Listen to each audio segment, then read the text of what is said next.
You come awake in the kindest sort of twilight, the sky that is not quite night and not quite day, an easy indigo rinsed over low hills of scrubby thyme and silvered olive trunks. Warm stone that held the sun all afternoon now releases its heat in slow, even breaths beneath your palms. Crickets begin their patient metronome. Somewhere a sheep bell asks one lazy question and refuses to ask another. You are not lost exactly. You are paused at a meeting of tracks where four paths wear shallow grooves through pale dust and crushed herbs. The air smells of resin, fennel, and a little sea salt carried inland.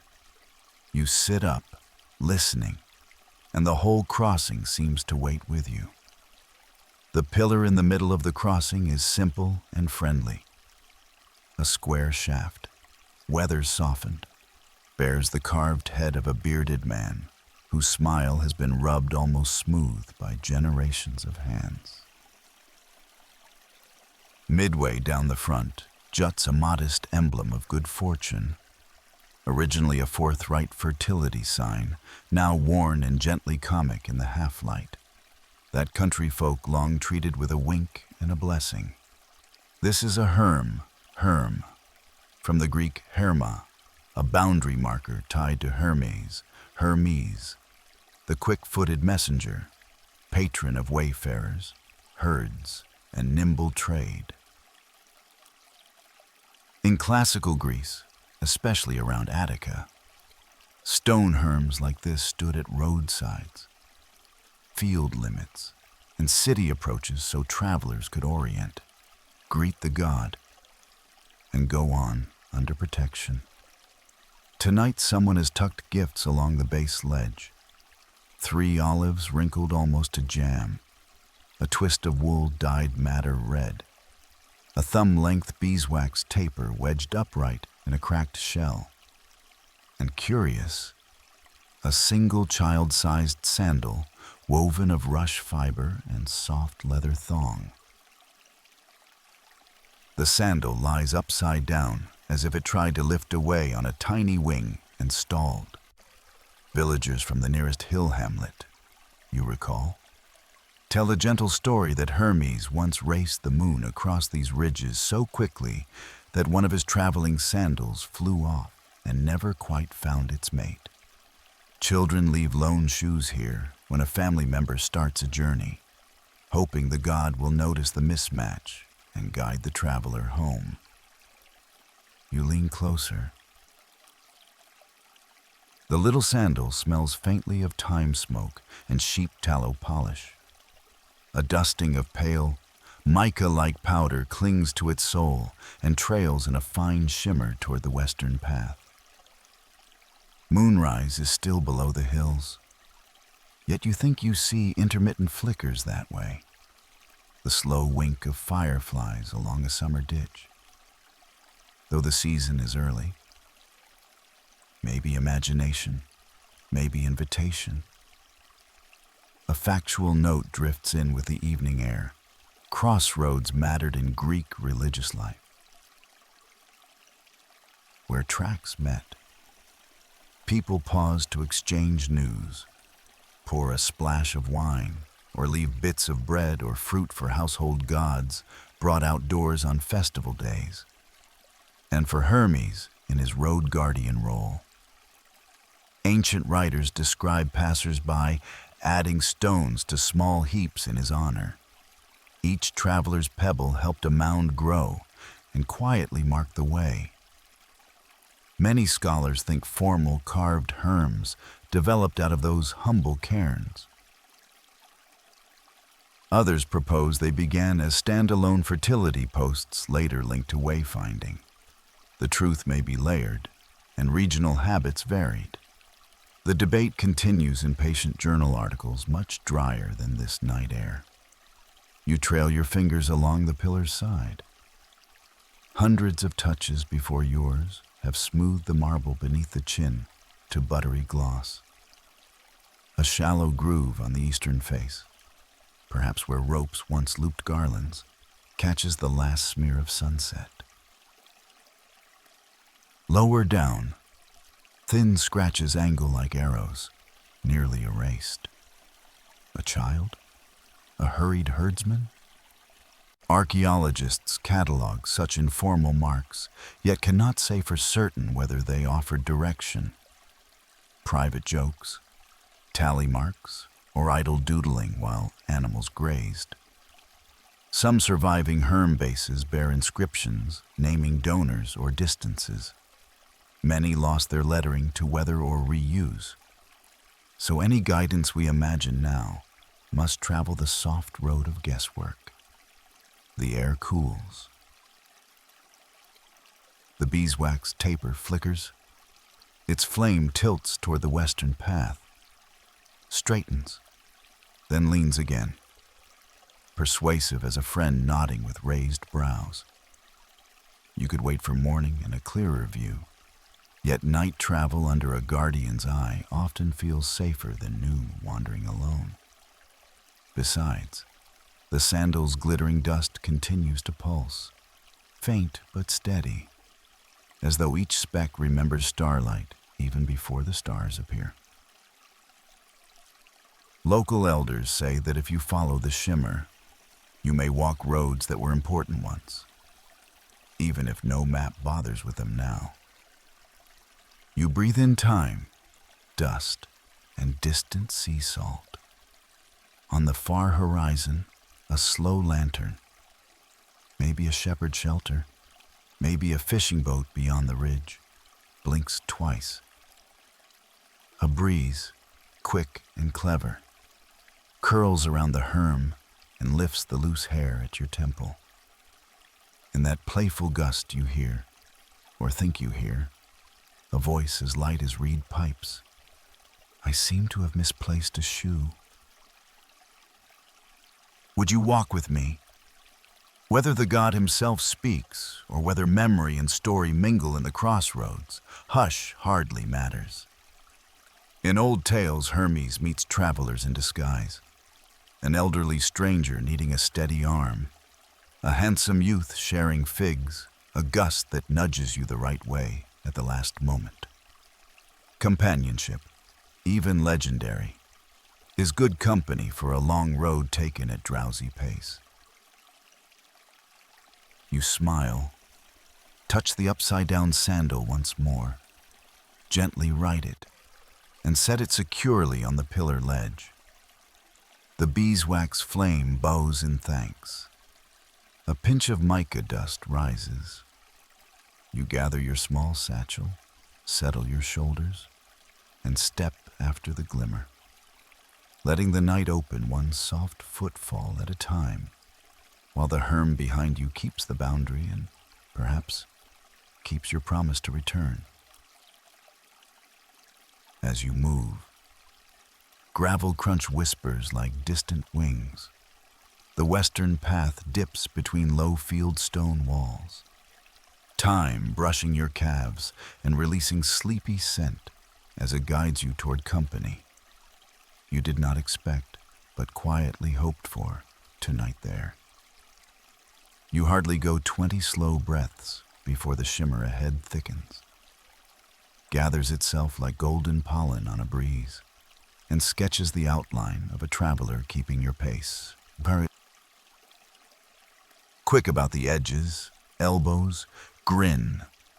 A tilt of cap that might be a folded leaf, might be a felt petassos. The figure's tread barely scores the dust. You set my sandal straight, he remarks as though complimenting the weather. Good manners. Walk with me? You nod. Of course you do. Companionable walking is its own lantern. He keeps the road conversational. People forget to ask, he muses. They hurry past the little posts, the cairns, the kitchen gods dragged outdoors for feast days. Yet roads listen when spoken to. He shows you. Fingers brush a low heap of field stones. You add a pebble. He taps it twice. You whisper your hope. not a city name, simply safe rest before dawn. The gesture is tiny, almost a game. Yet in the historical Greek world, travelers really did pause at Hermes and other small shrines to Hermes to request protection for the miles ahead, often anointing the stone with oil, hanging a garland, or leaving a crumb of food. Country places made do with whatever stood handy: a post, a piled mound, a reused column drum, so long as the greeting was sincere. Your guide, let us say Hermes, since the night keeps hinting, cocks his head as if listening down all four paths at once. Directions arrive in many accents, he says. Feet remember, herds remember, even sandals remember. When they go wandering, he lifts his own foot. One winged sandal gleam. The other is bare and dusty, as though its mate lingered back at the crossroads generations ago, and he has been borrowing replacements ever since. Country tales in some Aegean villages say Hermes sometimes sends a shoe ahead to scout good footing. Children copy the story by tossing an old sandal forward on the trail and following wherever it lands, a sleepy time traveling game. The track narrows between terraces cut for barley. Moonlight climbs the ridge and silver washes the path. Hermes points to shallow notches carved into retaining stones, two vertical, one slanting. Local code, he explains. Shepherd families marked these walls so kin-moving flocks seasonally would read them by touch in dim light. Downslope for shearing, upslope for summer pasture, slant for detour. Archaeologists do record clusters of grooves, cup marks, and chisel scratches near rural paths. Deciding which were true signals, which tallied animals, and which were simply spots where tools were sharpened remains an open problem, especially when weather has blurred the edges. Ahead stands another modest marker, not a full carved herm, more a reused column drum mortared upright. Someone painted a faint caduceus, twin curling lines, with red clay slip the rain has thinned to memory. Hermes shows you how travelers read such improvisations. You touch the post, speak a hope, clear weather, and rotate a flat pebble so its broad face points downhill toward a spring you can smell but not yet see. In some districts, people stacked directional stones. Elsewhere, they tied little grass tassels leaning the way. Because such materials decay, physical evidence is patchy, so researchers must piece practice from scattered references and rare survivals. He asks what you carry. You rummage your pouch, a heel of bread, an olive pit, the wax stub rescued from the Crossroads gift. Hermes laughs softly. Perfect currency. He warms the wax between his fingers until pliant, presses it to the post, and embeds the olive pit like a tiny watching eye.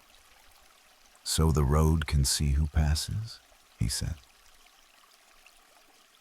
No surviving traveler's handbook prescribes this. Yet conservators sometimes note thin films of oil, flecks of wax, or pollen grains clinging to herm faces and bases. Whether each trace marks a devotional touch, whether seepage or later handling is often impossible to sort with certainty.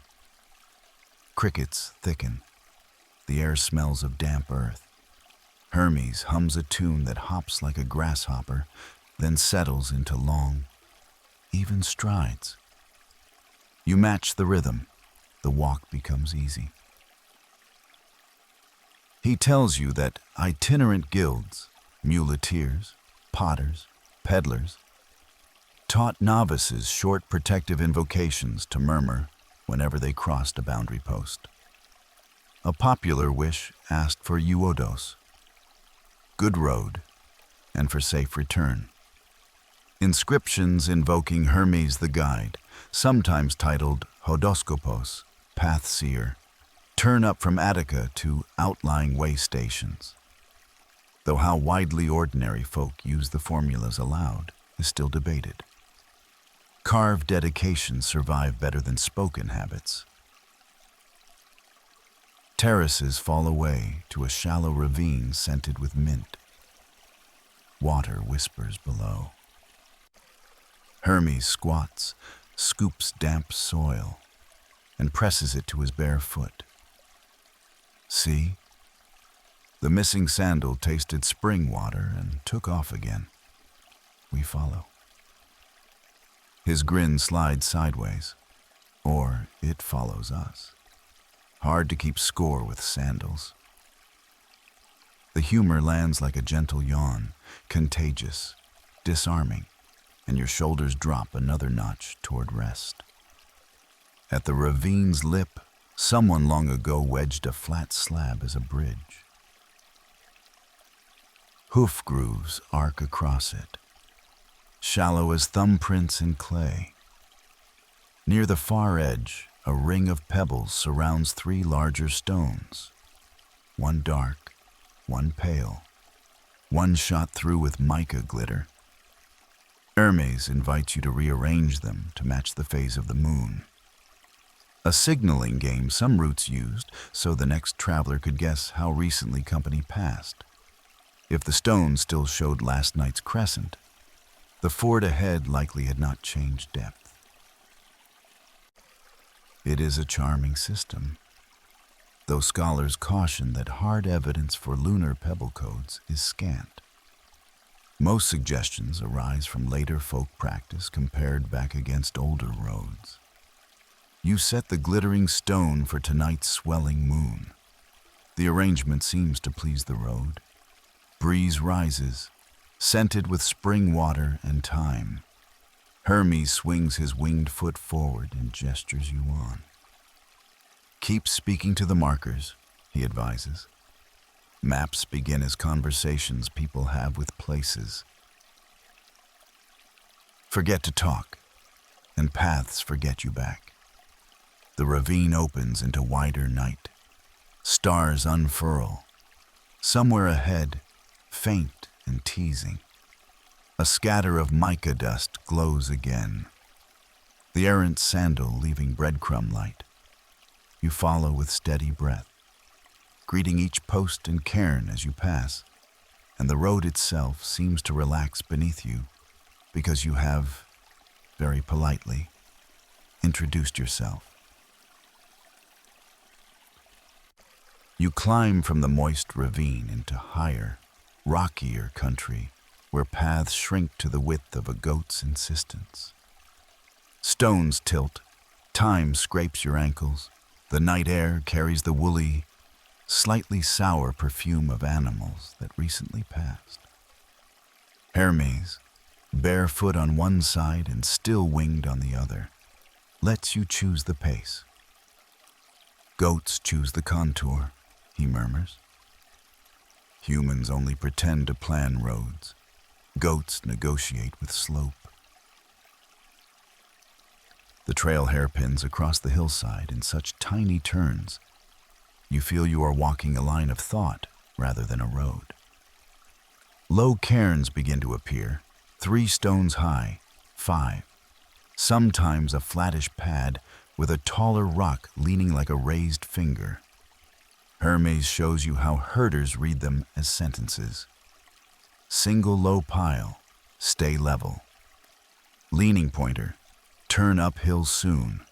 Double pile, water or fold nearby. Across much of rural Greece, farmers stacked cleared fieldstone along terraces. Travelers often co-opted stray heaps as beacons when snow or darkness erase the track.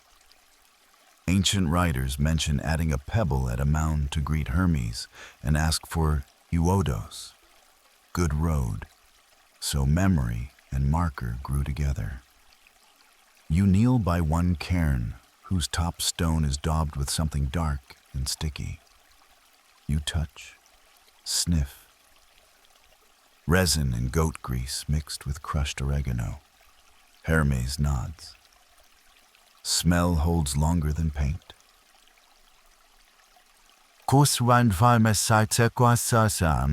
Hill families, he says, sometimes rubbed aromatic fat on key turnstones so animals trained to the scent would pause. Humans following at dusk could confirm the bend by nose when fog lay thick. Ethnographers of later mountain shepherding describe similar scented waypoints. Whether the same recipes flavored ancient paths is harder to prove because scent leaves shy evidence. The track threads between two juniper stumps where tufts of wool dangle like pale moths. Hermes plucks one and tucks it behind your ear. Downslope family, he explains.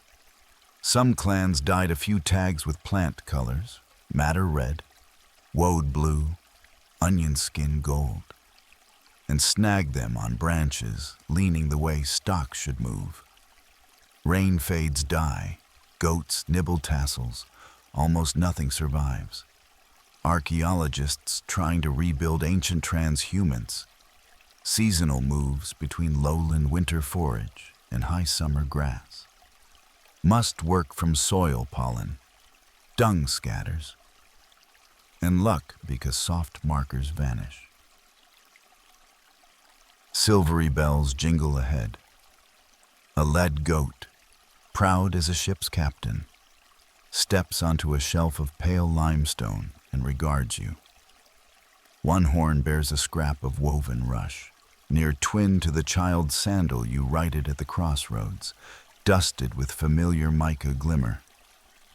Perhaps the missing sandal is hitchhiking herd to herd. Hermes bows to the goat, courtly. Mistress Hoof shows the shortcut, he says. She stamps once, turns, and chooses a side track you would have missed. No wider than your foot, yet polished glassy by generations of hooves. As you follow, Hermes points to shallow-cut notches waist-high in the cliff beside a narrow pinch. Grip for baskets, he says.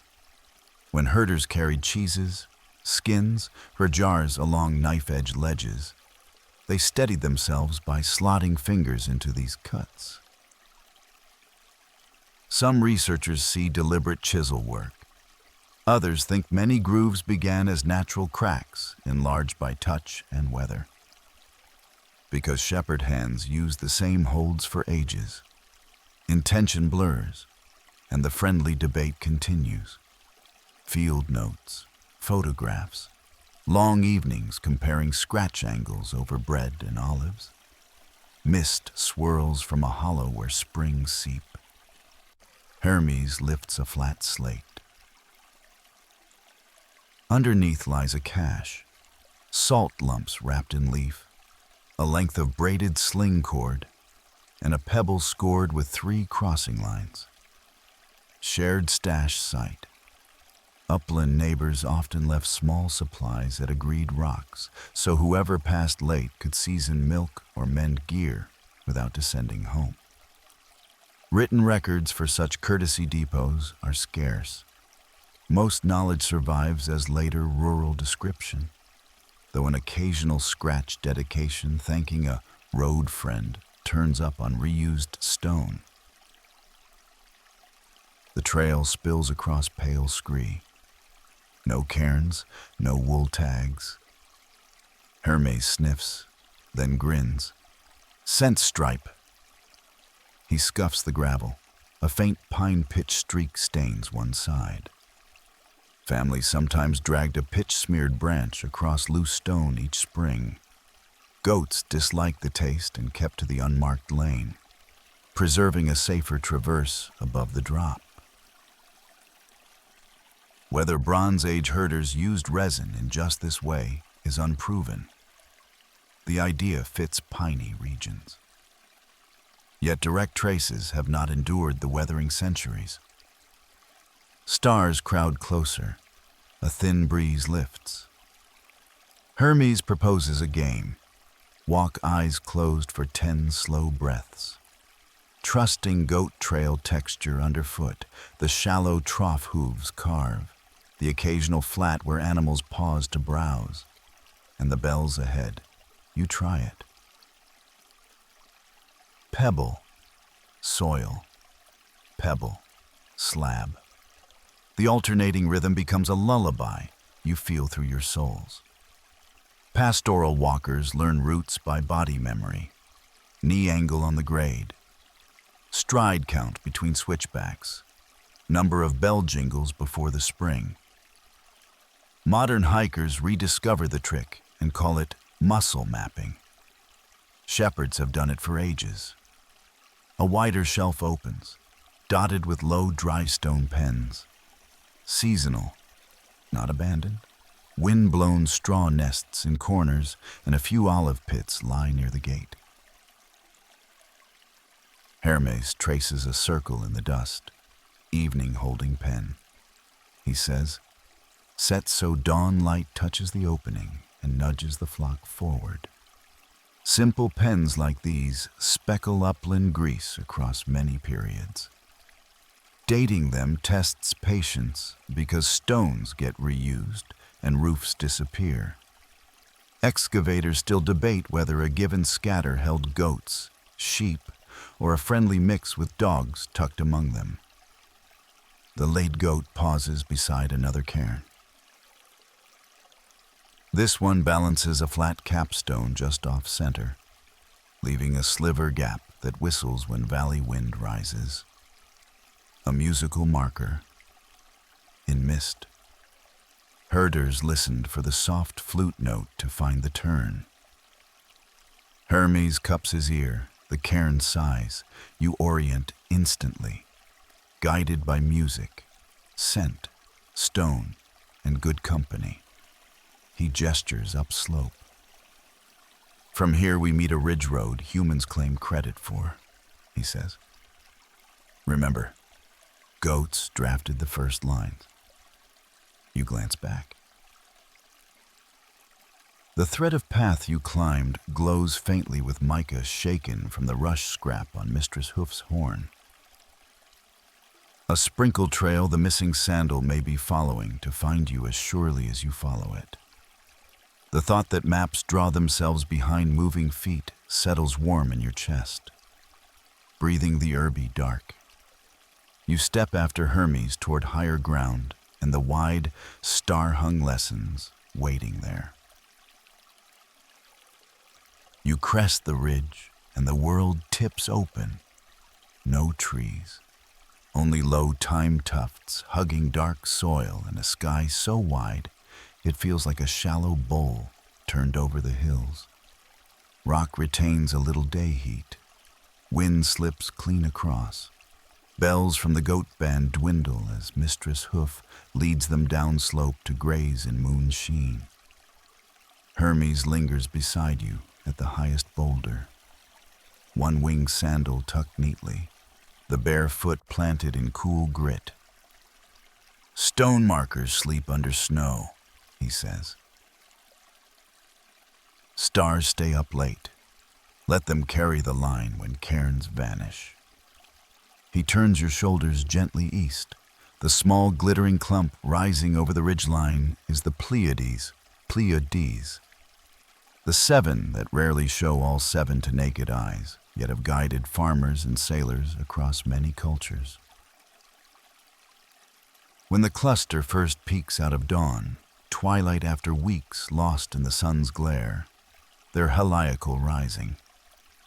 Mediterranean farmers in the Greek world took the hint that harvest and threshing seasons drew near, a timing remembered in old farming poetry. Their first evening disappearance marked changing weather and shifting work. You watch them lift like grains tossed from a sieve. Hermes places your thumb at arm's length so it covers the moon. Then he has you step the width of your fist sideways to mark where the star cluster will rise next week when the moon thins. Body parts become measuring sticks. Thumb widths for rough degrees, fists for spans, outstretched hand for larger leaps. Navigators with no instrument once did this, and some still do beneath open decks. Accuracy grows with practice. Bedtime accuracy. Hermes winks. Only needs to reach the next friendly hearth. He scatters a pinch of mica dust across the boulder so each fleck mirrors a star. With the tip of his bare toe, he drags faint grooves linking the Pleiades to a bright reddish point lower right. Aldebaran, the eye of Taurus, the bull. Bull guards the sisters, he said. Follow the line down and you meet the road toward lowland markets. Shepherd lore often tied sky pictures to ground routes. Bull's shoulder equals pass, tail aligns with river bend. Ethnographers recording later mountain herders note similar mnemonic skies. Deciding how closely those echo earlier Greek habits keeps researchers happily arguing. You practice, sight the sisters, trace to Aldebaran, drop to an imagined notch where the goat trail will meet a cart track by morning. Hermes approves. If clouds hide the low road, remember the sisters. They rise before winter storms. Travel quick, settle near shelter. Practical advice braided through mythic naming.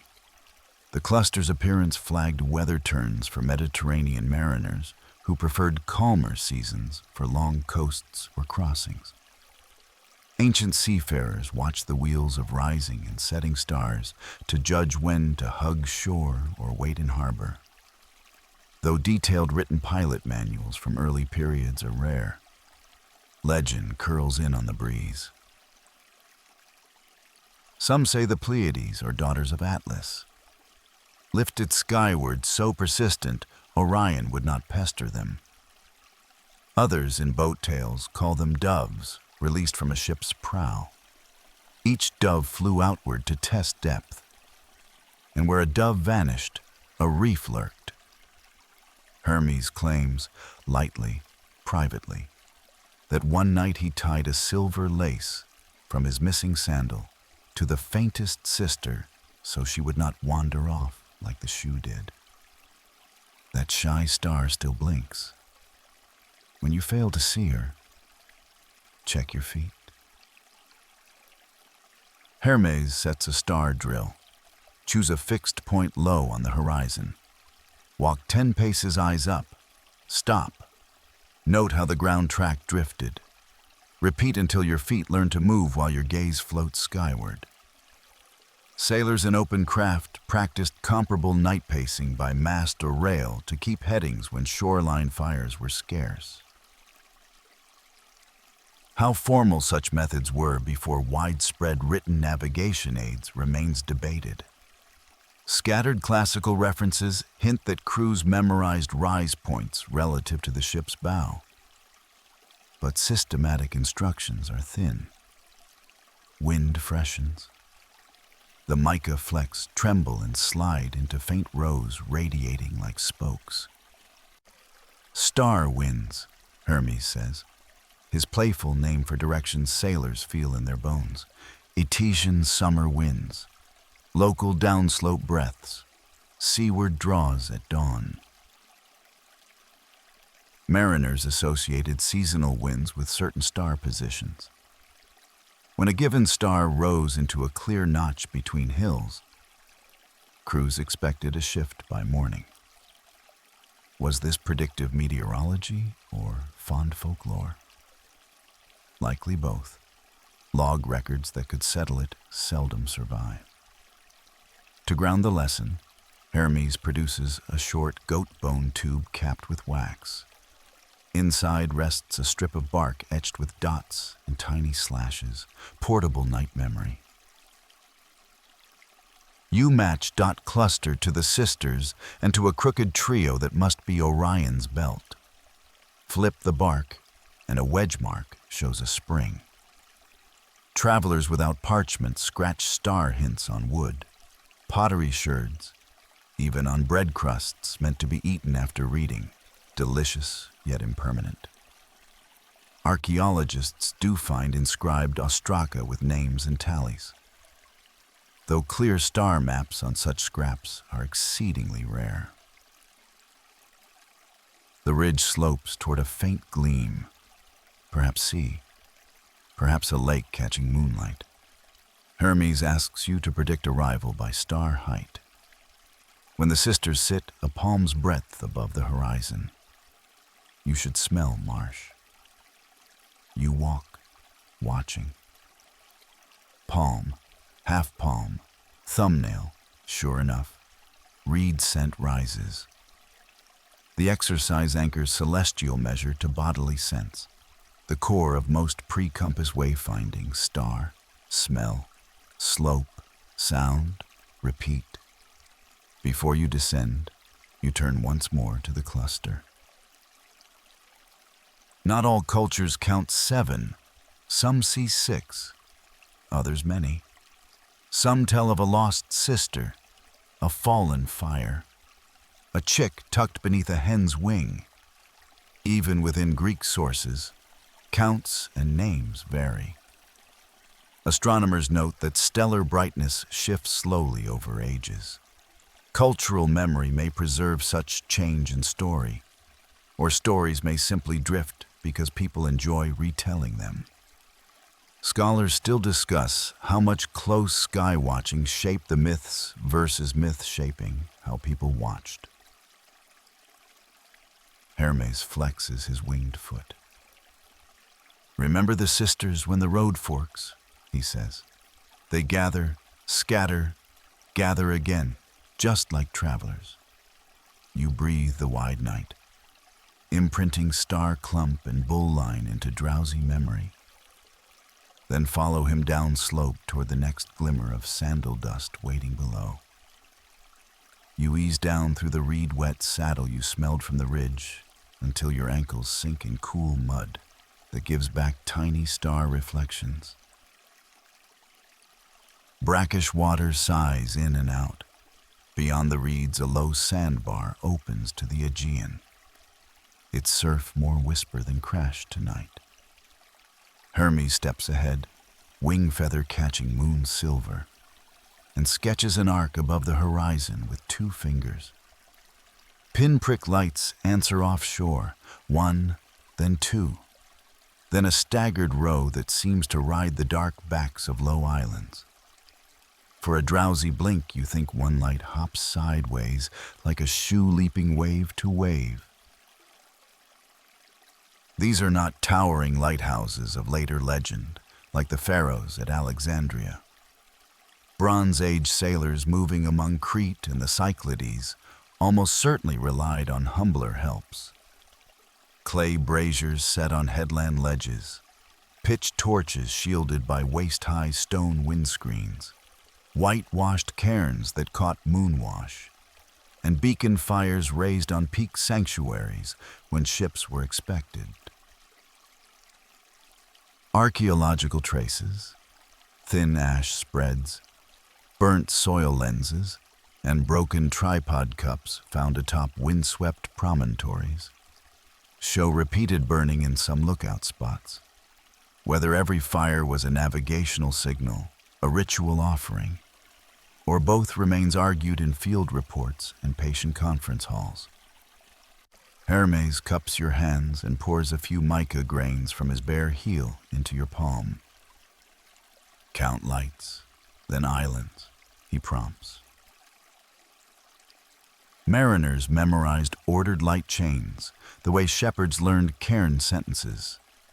3 flames, low dark, 1 high flame, safe inlet. Later written Periploi, coastal sailing lists, capture similar headland sequences in ink. A scribe might write, after tall cape, a harbor, then reef. but long before stylus met wax. Pilots sang these chains at the rail, so drowsy crews could call landfalls in fog or drizzle. You hum after him, a soft chant timed to the boat-like rocking of your breath until the pattern sets. Closer inshore, village fishers improvise their own signal tricks. Hermes points to a flat rock brushed white with crushed shell and lime. When a torch flame hits, the surface flashes like a gull's wing, visible half a cove away. Some families drag cuttlefish ink in chevrons so the wet pattern darkens, then gleams under moonlight after each wave rinse. Children float thumb cup oil lamps and scallop shells on festival evenings and cheer whichever tiny craft finds Crete first. Your missing sandal, Hermes confides, once rode a child's lamp boat, drifted clear of the cord, and spent a season touring coves. Whenever Mika still clings to a shell ledge, he says, that's where it paused. The word labyrinth drifts in with kitchen fire scent from a shore hearth. You picture the palace at Knossos. Broad courts, painted columns in cinnabar red and charcoal black, long, dim storage magazines running side by side like the aisles of a very patient grocery store. Narrow stair turns, pillar rooms, light wells, and service passages could bewilder an inattentive visitor. So later, Greek storytellers imagined a winding maze designed to hold a bull-headed guardian and stage a heroic test. Some researchers connect labyrinth to labris, the double axe sacred in Cretan imagery. Others treat the term more loosely for place of the axes or complex building. No stone maze with dead-end corridors matching later tales has been found. Interpretation stays lively. Hermes twirls your beeswax stub into a thin strand and threads it through your fingers. Thread finds center, he says. Thread returns. Sailors made practical threads, coils of fiber line knotted at regular spans to sound depth near unfamiliar shoals.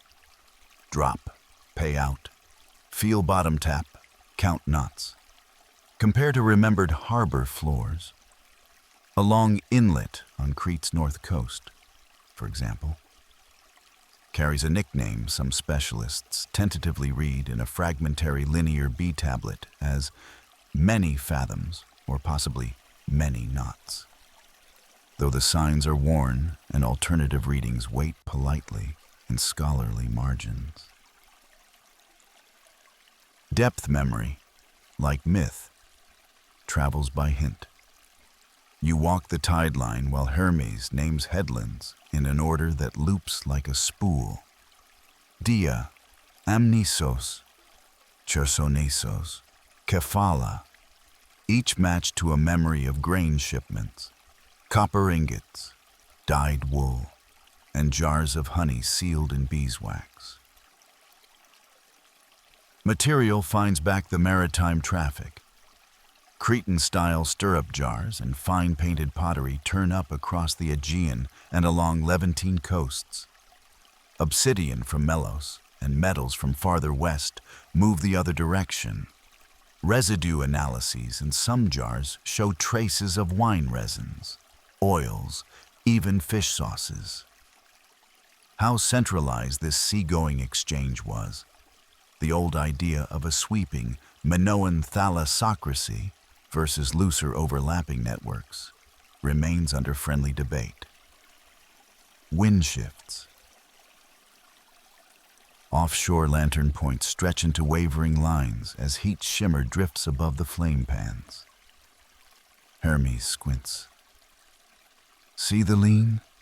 Current pulls south between those two islands. Sandal liked that path. In narrow channels. Crews watched how fire reflections elongated or sheared to judge set and drift long before magnetic compasses. Modern small boat sailors still read buoy lights this way on glassy nights. Whether Bronze Age pilots formalized reflection reading into rule or simply practiced it as seasoned craft is uncertain. Water forgets to keep written notes. He leads you to a beached hull drawn up beyond rack. Planks smell of pitch and brine. You trace tight seams. Some show pegged mortise and tenon joinery, small wooden tongues locking boards. A technique well attested in later Mycenaean wrecks and plausibly foreshadowed in earlier craft that also used lashings or sewing through drilled holes. The archaeological record offers glimpses only. Fragmentary timbers, seal impressions depicting high-prowed ships, miniature fresco fleets rowed by neat ranks of oars. Reconstructing exact hull shapes from such fragments invites careful guessing. Modelers revise plans whenever a new plank turns up. You settle amidships. The water beyond glows faint green where tiny plankton stir. Each lap leaves a line like drawn thread. High overhead, the Pleiades you studied on the ridge now sink behind a darker wall that must be Crete's bulk, giving you an easy night test. When the sisters disappear, steer on the orchard scent that drifts seaward from irrigated terraces. Hermes purrs approval. Stars, beacons, scent threads, depth knots. Your mental chart thickens like a woven mat you can roll and unroll at will. Wave after gentle wave taps the hull. Breath after breath, you match the tapping. Light after light, you name the headlands in order until the list becomes lullaby. Somewhere beyond the dark horizon, a single sandal rides memory currents, circling the island labyrinth again. There is no hurry. In sea time, even lost shoes learn their way home if someone keeps the fires tended. You doze in the beached Aegean hull until the boat you borrowed becomes the boat that borrows you. Somewhere between wave taps and gull yawns, a deeper thump answers from offshore. A slow, workman-like trader easing in under a tan square sail just before dawn. Tar smoke and something sharp, briny, almost floral drift across the shoal. Hermes nudges your shoulder. Purple, he says, pleased. They're running divats homeward. Good crew for learning coasts. You wade out. Willing hands pull you aboard. The hull lists, settles. And the night you knew becomes a deck smelling of pitch and wet rope. Deck planks glow with pitch rubbed smooth by sandaled feet. The captain, a woman with salt streak hair and bracelets of knotted cord, greets Hermes as if messenger gods catch rides every week and offers you watered wine thick with honey. She names her home port Tyre, Ty-Ur, and her last calls at Kition, Rhodes, and that quiet Cretan cove where fires wink like cats, which you recognize from last night's headland beacons. Historically, mariners from Phoenician cities such as Tyre and Sidon, ran dense trade networks across the Mediterranean carrying timber, glass, metals, grain, and the famous purple dye. Finds of Levantine goods in widely scattered ports support that reach. Below the rail hangs a long line wound on a spindle, a sounding lead. Pear-shaped, its base hollowed and packed with sticky tallow. The mate drops it as the ship ghosts across the sandbar. Line hisses, Then thud, bottom. She hauls and counts span marks, knots and dyed wraps she knows by feel, before examining the tallow plug beneath a shielded lamp. Sand grains means shoal, putty clay means river mouth, shell grit means offshore bank. Ancient mariners really used tallow-greased leads to test depth and capture bottom samples. Classical sources describe the method, and actual lead weights recovered from later wrecks show cupped bases built for holding traces. Hermes invites you to try. You let the lead run, count slow heartbeats, feel the bump, lift. The tallow smells of sulfur marsh, a river close. The captain stores the result in memory, not parchment. She sings a short couplet pairing soft clay with a headland silhouette shaped like a reclining lion. Crew voices layer in call and response until the phrase locks to the feel in every body aboard. Long before written pilot books were common, coastal knowledge traveled in chant, soundings, turns, seasonal shoals, much like the later sung Periploi that list harbors in order. Sun edges up. Shoreline resolves in gentle bands, ochre cliff, pale strand, a comb of dark cypress.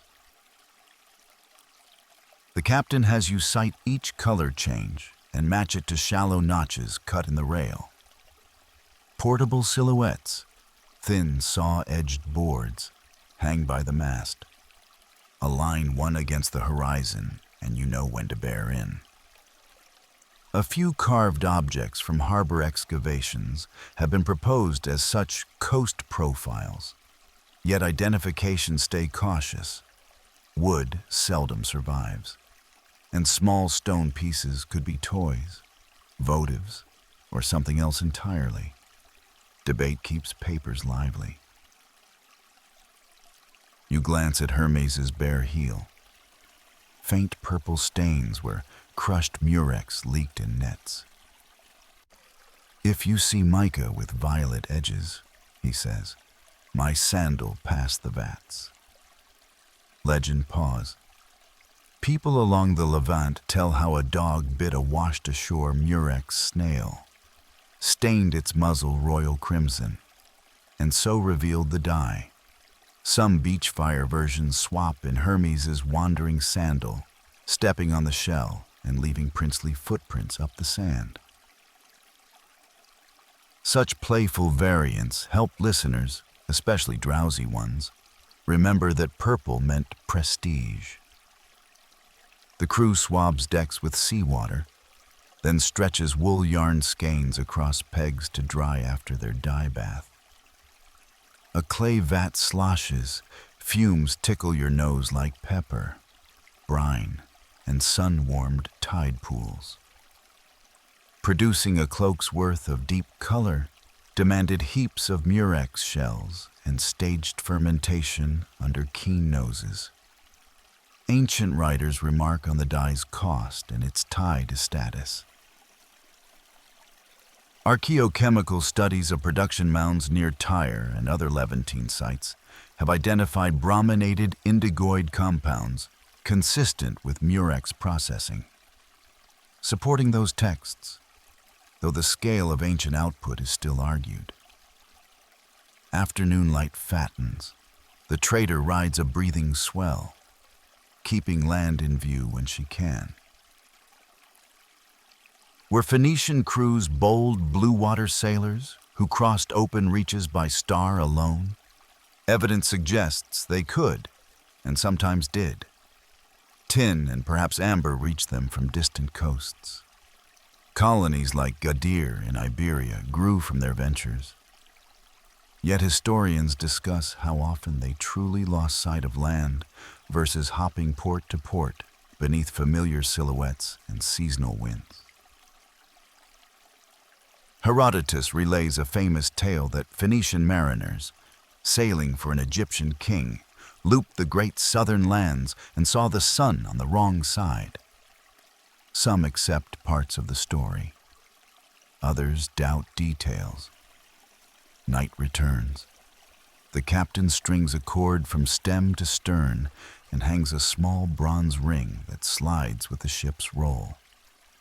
When the pole star settles just above the ring at a remembered angle from the mast, she estimates how far north or south she has strayed from home.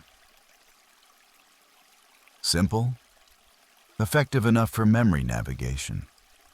Later, Near Eastern and Indian Ocean seafarers use sighting frames and knotted latitude cords. Whether Phoenician pilots standardized similar rigs is uncertain. Yet combining star arcs, hull trim, shoreline color lines, and lead line notes builds a mental grid no parchment needs. Hermes curls beside a coil of spare rigging. Maps, he murmurs, are stories ships tell about coasts they trust. You recline against amphora sacks, lulled by tar, brine, low chant, and distant dye sweetness that clings to wool. Astern, the wake glows faintly. Crushed murex flakes catch plankton light so the foam trails lavender behind you. Somewhere along that shimmering stripe, a playful tickle, perhaps a sandal skims the purple wake. Pleased you are learning to read a sea that writes itself in scent, sound, and stars. You breathe with the swell, letting each small rise feel like a page turning, and the coast hums its map into your bones. For tonight and tomorrow, you slide from purple-scented sea lanes into a wide brown breadth of river where salt thins to silky silt and the horizon flattens into reeds. Dawn rises in rose sheets over water broken by low mud banks. Egrets step like careful quills across the shallows. The Phoenician trader noses between sandbars, drops a stone anchor, and swaps sea wake for current ripple. Hermes crouches at the bow, sniffs warm mud, and grins. Inca country, he says. A friend who counts floods owes me a note. You shoulder your bundle and follow him ashore on a flexing raft of lashed reeds that shushes through papyrus. Papyrus, towers, green spears, tassel tops, dragonflies stitching air, frogs thrum underfoot. Narrow walkways of bundled stalks lead toward a whitewashed mud brick house where reed pens dry in neat rows. A long-beaked waterbird watches from the lintel. Its shadow lengthens, straightens, and becomes Thoth, often said like Thoth, older Egyptian Jehuti, divine patron of writing, measuring, and wise reckoning. His ibis gaze flicks to Hermes' one bare foot and back to you. One shoe missing? He asks softly. Good. We will measure the gap. Cool shade inside smells of ink cakes, soot black, red ochre, malachite green, and damp fiber mats. Palm-ribbed cubit rods scratched with tiny marks lie beside a cord knotted at regular spans and loop through a clay weight shaped like a sleeping cat. In traditions across ancient Egypt, scribes and surveyors track the Nile's annual rise in stepped shafts called nilometers. Officials logged how high the water climbed, because flood level foretold grain yield and guided the taxes villages would owe. Surviving inscriptions at places such as Elephantine record flood heights tied to regnal years. Tangible evidence that careful measurement mattered. Exactly how standardized those readings were from region to region remains under discussion. Local gauges, local politics. Out in the marsh, Thoth shows you a low well cut to the river where muddy water creeps up graduations carved in stone. He dips the knotted cord, catches the wet mark, and reads the span against the cubit rod. Too low, lean year, too high, fields wash just right. Granaries sing, he murmured. Ceremonies greeted the inundation, offerings, songs. But practical work followed. Scribes walked new shorelines, repegged field corners, and redrew irrigation ditches scoured by shifting channels. Exact procedures surely varied with district officials. Soil and tools, archaeologists parsed stakeholes. Survey cords depicted in tomb art, and scraps of accounts to reconstruct the workflow. Yet many steps remain inferred. As afternoon bakes the marsh brimstone sweet, Thoth unrolls damp papyrus and has you blot river smell into the fibers, so the map remembers silt.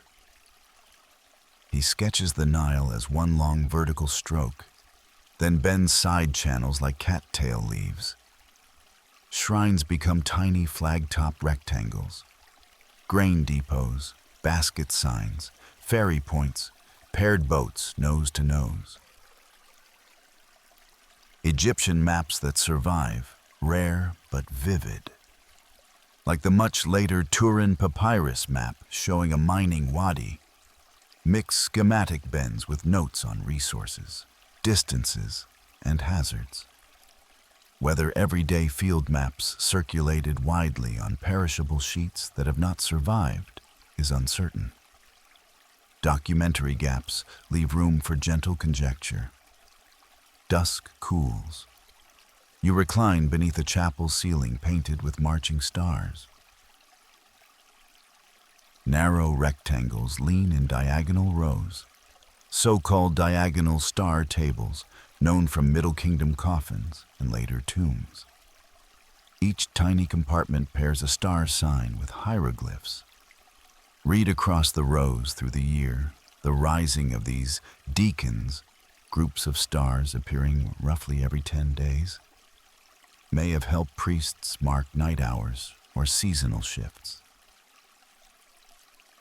The broad idea that deacons structured a 36-part star calendar has wide scholarly support, though details of observation practice vary by source.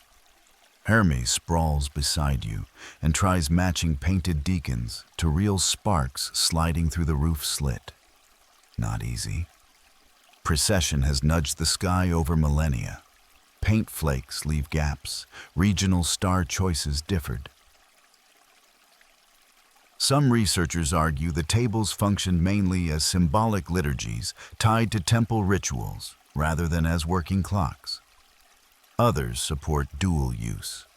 Ceremonial text first, yet also a memory aid for watchers tracking when particular stellar risings signaled offerings, guard changes, or seasonal labor. Debate continues in lively papers, especially over how observers adjusted for latitude and long-term sky drift. Thoth places a merket, simple sightbar with plumb line, in your hand.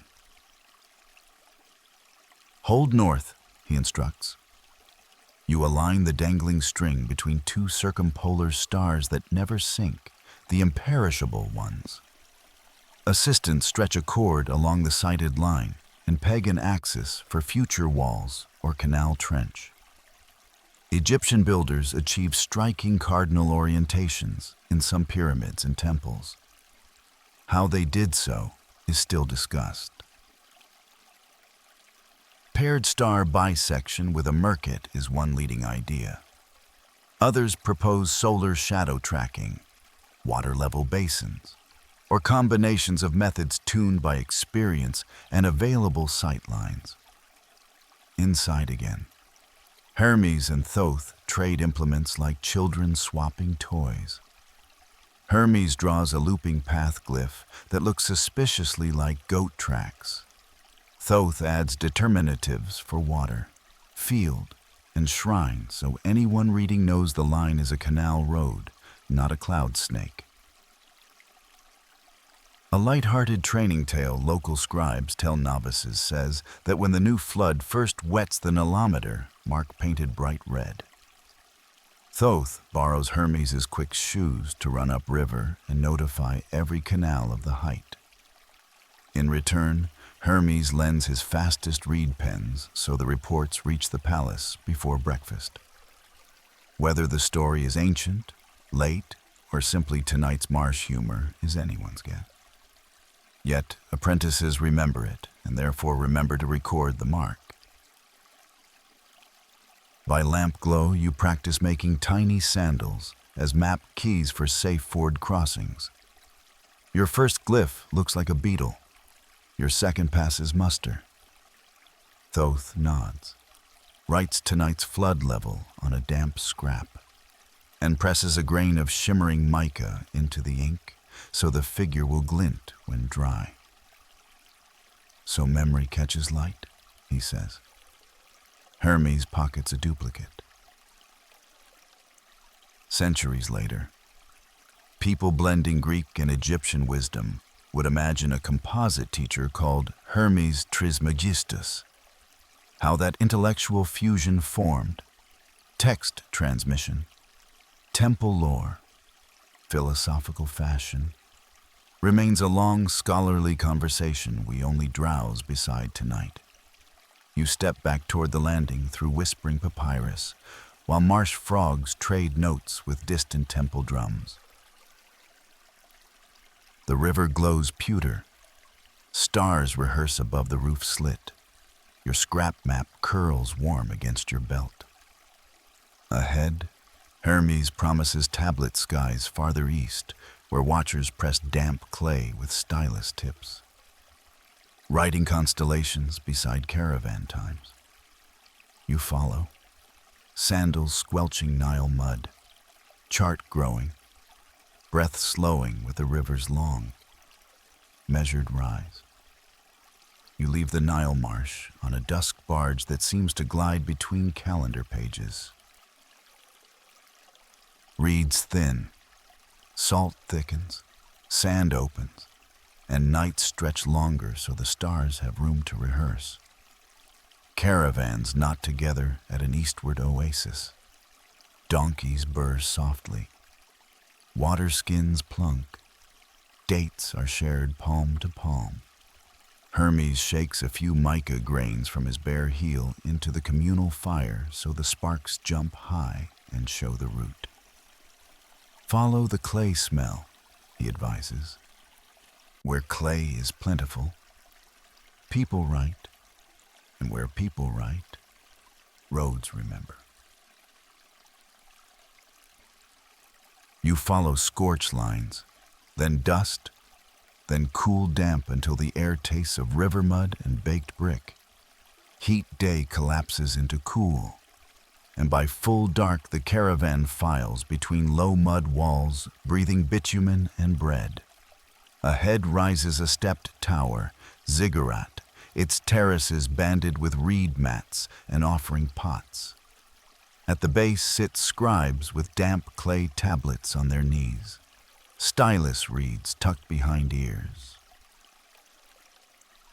Each time a bright point clears the horizon, a watcher murmurs, and a scribe presses tiny wedges. Star, direction, span of time. Across ancient Mesopotamia, temple sky observers recorded regular risings and settings of stars, planets, and the moon on clay. Later scholastic compilations, such as the series modern scholars call Mo'ul. Aegean gathered these observations with notes on calendar months, lengths of night, and agricultural timing. Much of what we know of early systematic astronomy owes to these baked records. In the tablet house nearby, Shelves hold thick omen series modern scholars label Enuma, Anu, and Lil. Long lines beginning, if the moon is seen with horns. If Jupiter stands bright in month X. Rulers sought counsel from such readings.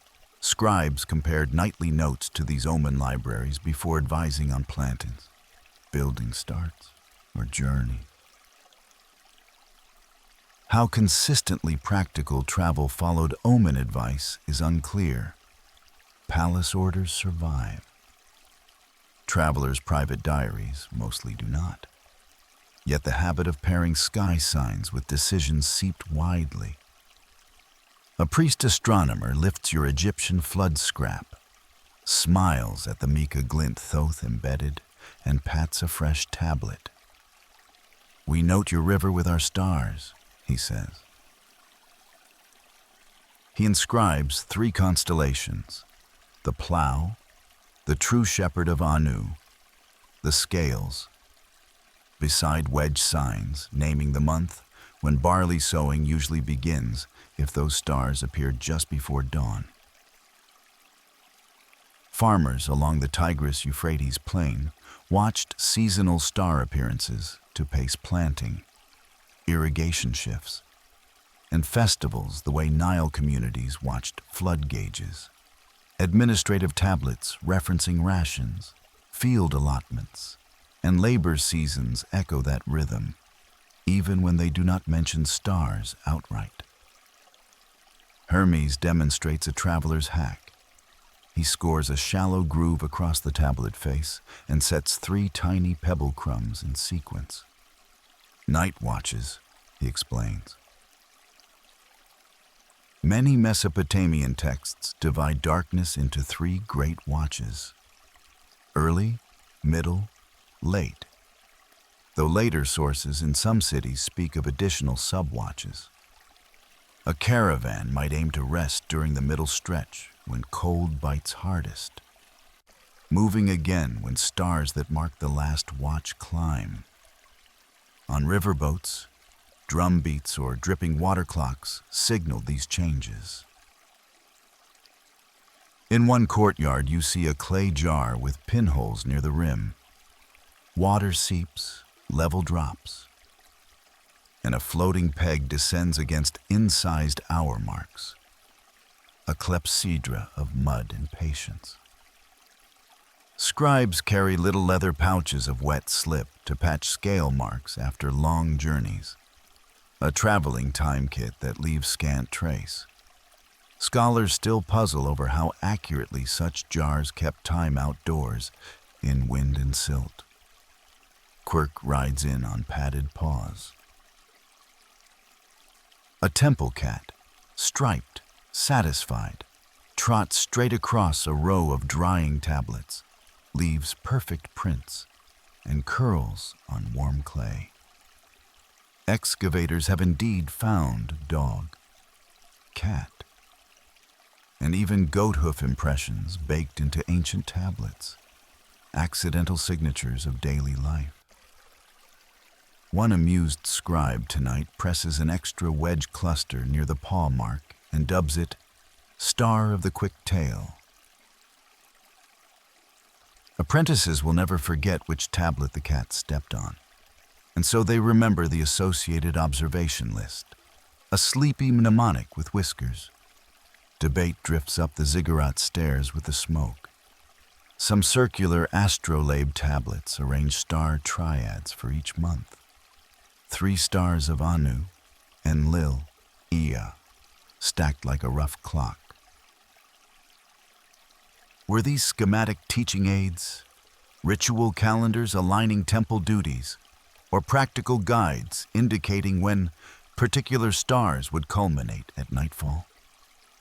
Alignment between the text months and actual sky events is imperfect in copies we have.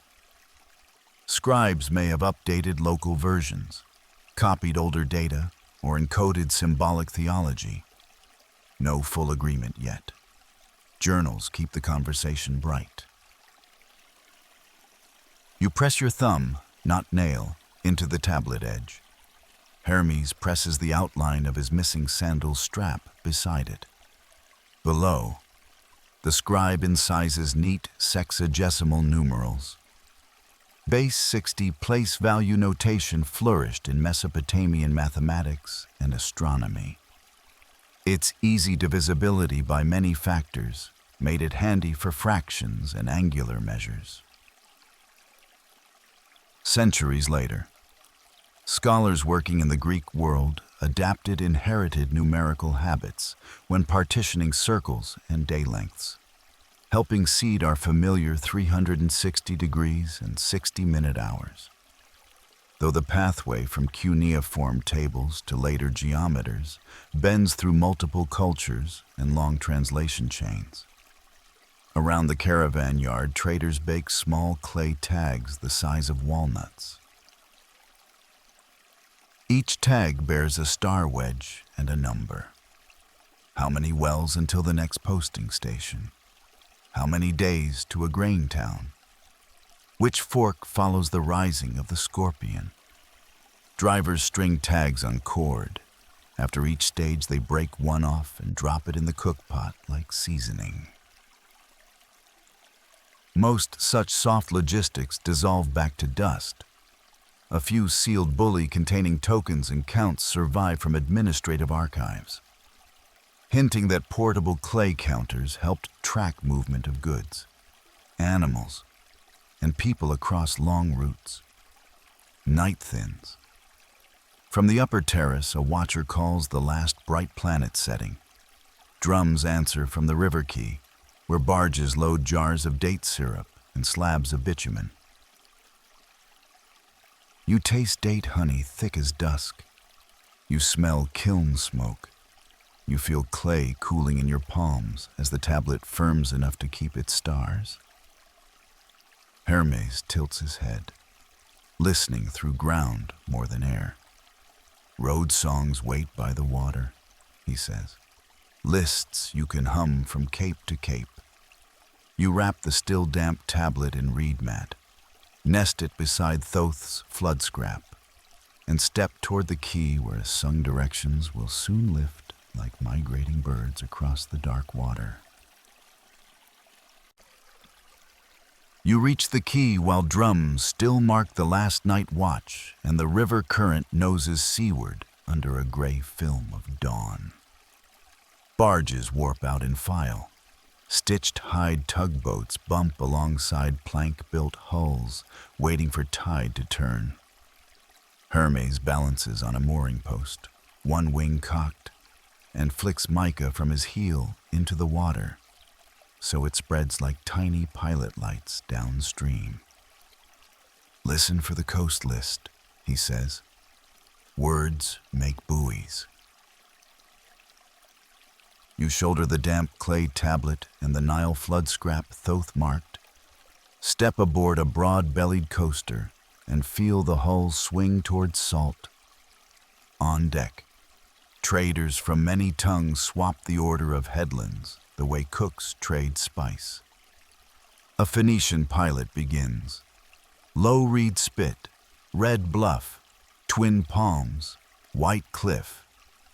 A Greek oarsman layers. After white cliff, shoal right, wine spring left.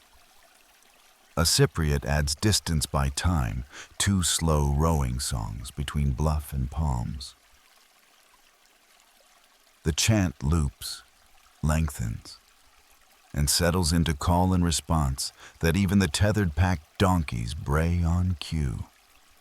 Mariners across the Mediterranean long relied on spoken strings of coastal features remembered in order. Later written guides echo these sung lists. You try the sequence. Facing shore, you close your eyes and let each word tilt your balance. Red bluff leans you landward. Shoal right waits your outboard foot. Wine spring lifts your chin to catch grape must scent near the landing. Embodied cues make memory sticky in drowsy heads. Ethnographers of recent small craft traditions describe kinesthetic pilotage where Body shifts encode turns. Ancient evidence is indirect. Snatches in Herodotus. Itinerary hints in the later pseudo-silax, sulax. Yet the habit of chaining features to rhythm almost certainly stretches back through many unwritten seasons. Harbor talk brightens when someone spots a soot-drawn sandal with tiny wings chalked on a pier stone. "He's ahead of us," the crew jokes. From the Levant to the Aegean, a rumor travels that Hermes' missing sandal goes port to port inspecting scales, bread, and pilot fees. Wharf children copy the wing's shoe mark wherever crews prove generous. Innkeepers repaint it to advertise traveler protection. Archaeologists do recover small sandal-shaped votives in shrines linked to Hermes and to healing cults for feet. Whether harbor graffiti grew from such offerings or from sailor humor remains open. Below, a ship's clerk tallies cargo by headland verse. Wax tablet columns mirror the chant. Amphorae taken on after reed spit. Jars discharged before White Cliff. Dyed wool promised at Wine Spring. When scholars in later library cities assembled formal periploi, periplus, sailings around, texts attributed to Skylax, to Hanno, to anonymous Massaiote pilots, they likely drew on voyage notes like these braided with long oral strings. Surviving examples vary widely. Some terse port catalogs, some story-rich, some round capes the writer probably never saw firsthand. Midday glare flattens depth perception. Chant helps. The pilot shortens beats when shoals crowd, stretches vowels when the gulf opens. You add hand signs, flat palm for sandbar, curled fingers for harbor mouth, so half-sleeping rowers catch meaning without rousing. Gesture dictionaries are not preserved, yet crews everywhere improvise them. A few ancient vessel paintings show mariners signaling with raised arms, and specialists still debate which painted poses meant steer, haul, or watch rock. A gull settles on the masthead and pecks the thong that secures Hermes' remaining winged sandal. Laughter climbs the rigging. Rumor jumps boat to boat. A sandal seen hanging from a tax post in Sidon, another nailed above a tavern door in Kos. A tiny bronze shoe found in bilge and kept for luck. Votive footwear of varied scale turns up in Greek and Near Eastern contexts, dedicated for safe travel, healed lameness, vows fulfilled. Whether any commemorate divine lost and found episodes like tonight's traveling tale is unknown. Late light bronzes the sea. By now, the crew's chant has grown into a full periplus for this leg. Start at the river bar, hug coast past 3 named towns, cross a short open reach to Goat Island, bear for a market harbor where flood silt grain sells cheap after new moon. You mark each verse by knotting a cord at your belt. When a feature passes, you slide the knot behind you. Cord counters for travel stages appear in many cultures. Quipu knots in the Andes, tally strings in Indian Ocean log lines. And though materials differ, the memory logic feels the same. Fact drifts in like tide. By the classical period, written Periploi circulated among literate mariners, geographers, and curious stay-at-homes, preserving sequential coastal knowledge that almost certainly crystallized from older spoken practice like the chant humming around you now. Quirk curls its toe beside it. Winged sandal graffiti spreads faster than official notes, turning honest taverns into favored Hermes stops, where pilots swap freshest shoal news. Debate hums softly in the rigging. How trustworthy is any surviving Periplus as a hands-on pilot guide? Political boasting, copy slips, and second-hand hearsay may sit side by side with real landmarks. Scholars compare texts, archaeology, and sea miles and still argue. Night gathers violet. The crew lowers a basket lamp astern so its flame rides steady above the wake. Each time spray dims it. Someone restarts the coastal list from the top, resetting every memory aboard. You join the murmur. Words, knots, chalked sandals, grape scent, mud-flat breath, all stack like thin map leaves inside you. When at last the market harbor's watchfires bloom ahead, you recognize them by verse long before the key shows. Over the customs arch hangs a rush-woven child sandal dusted with mica. The rumor has arrived first. And Hermes bows toward it with mock solemnity before waving you ashore. The quay smells of grain dust and warm rope. While cargo thumps you, notice low stone posts at the lane leading inland, each topped by a shallow cup that could hold oil, water, or a traveler's pebble. Locals say when the winged sandal sign appears, they freshen the cups so strangers starting inland never go dry. Hermes nudges you toward the first post. Road begins again, he whispers. Sea songs end, foot songs start. You tuck one mica grain in the cup for luck and step toward the interior markers waiting in the dark, where fields, forks, and rest stones will need their own quiet language. The inland lane receives you like a palm held out, broad enough for a laden cart, edged by low stone posts whose shallow cup tops still glisten from the evening pour you saw at the quay. Crickets replace gulls. Grain dust gives way to crushed fennel and warm earth. Each post stands about knee-high, stacked from river cobbles and capped with a smooth, dish-shaped stone. Moonlight pools in the hollows. Locals top them at dusk with a ladle of water, wine wash, or scented oil if supplies run thin. Travelers tilt a sip to Hermes and another to their own throats before setting the cup upright again, so the next passer can judge how long ago someone came through by the damp ring.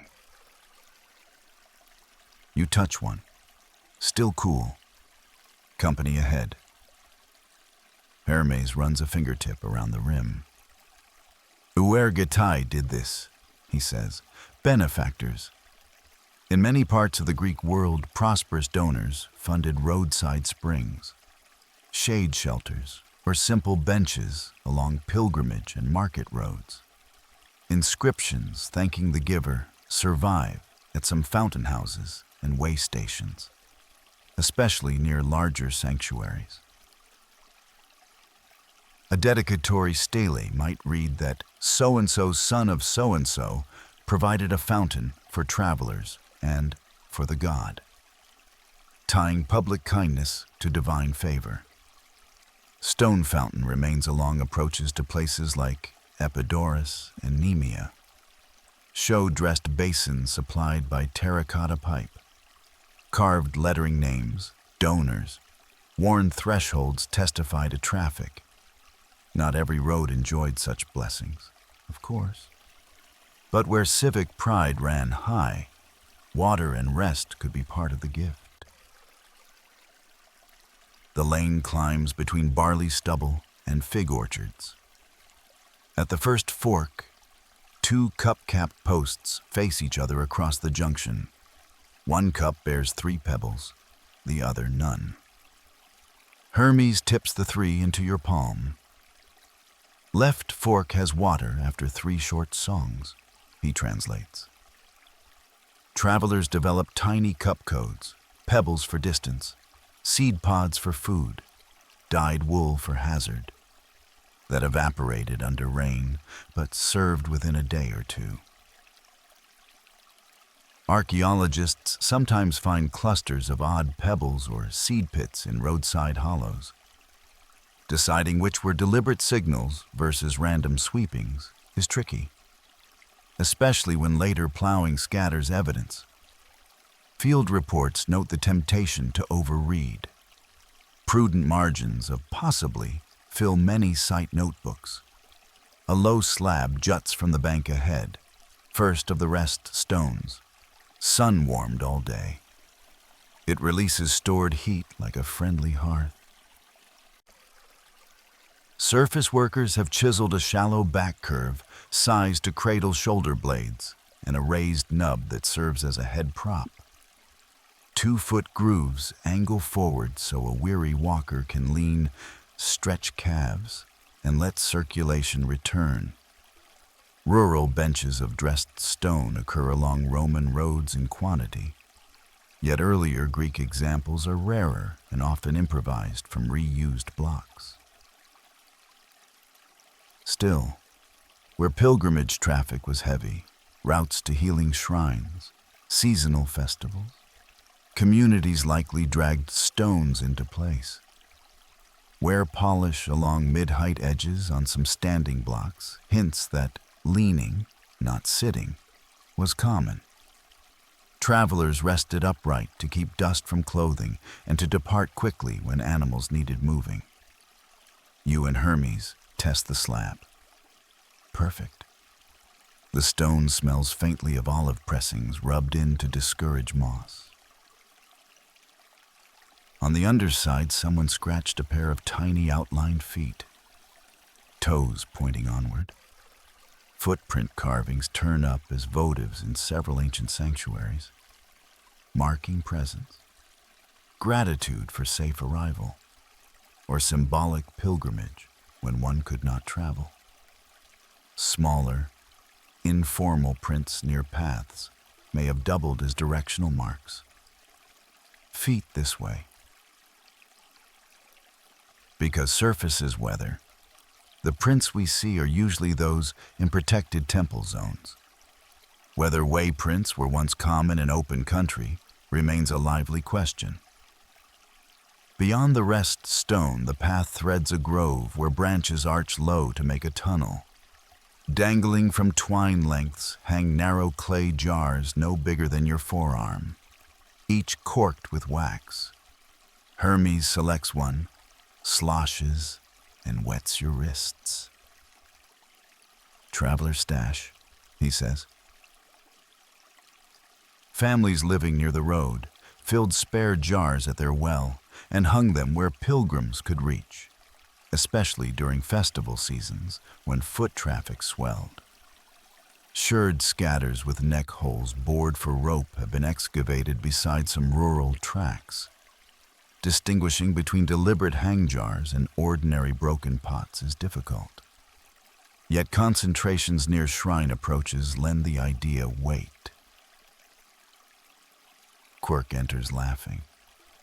Legend here tells that Hermes' lost Sandal, thirsty one midsummer, licked dry every jar in the grove and then, embarrassed, returned before dawn to refill them from dew caught in his wing feathers. Inspired children now brush dew off leaves into the cups each morning of the festival week, so the sandal will not go thirsty again. Dew pans, shallow, polished depressions on flat stones, dot the grove. In dry spells, they gather more dust than water, but the habit of checking them keeps travelers alert to moisture signs. Practical plus play. Distance marks change character as the road gains elevation. A waist-high pillar appears at rough intervals, its front face smoothed and incised with terse notes. A letter cluster for the next town, a scratched chalice for a shrine, occasionally a number of stads, roughly furlongs, or local pace counts.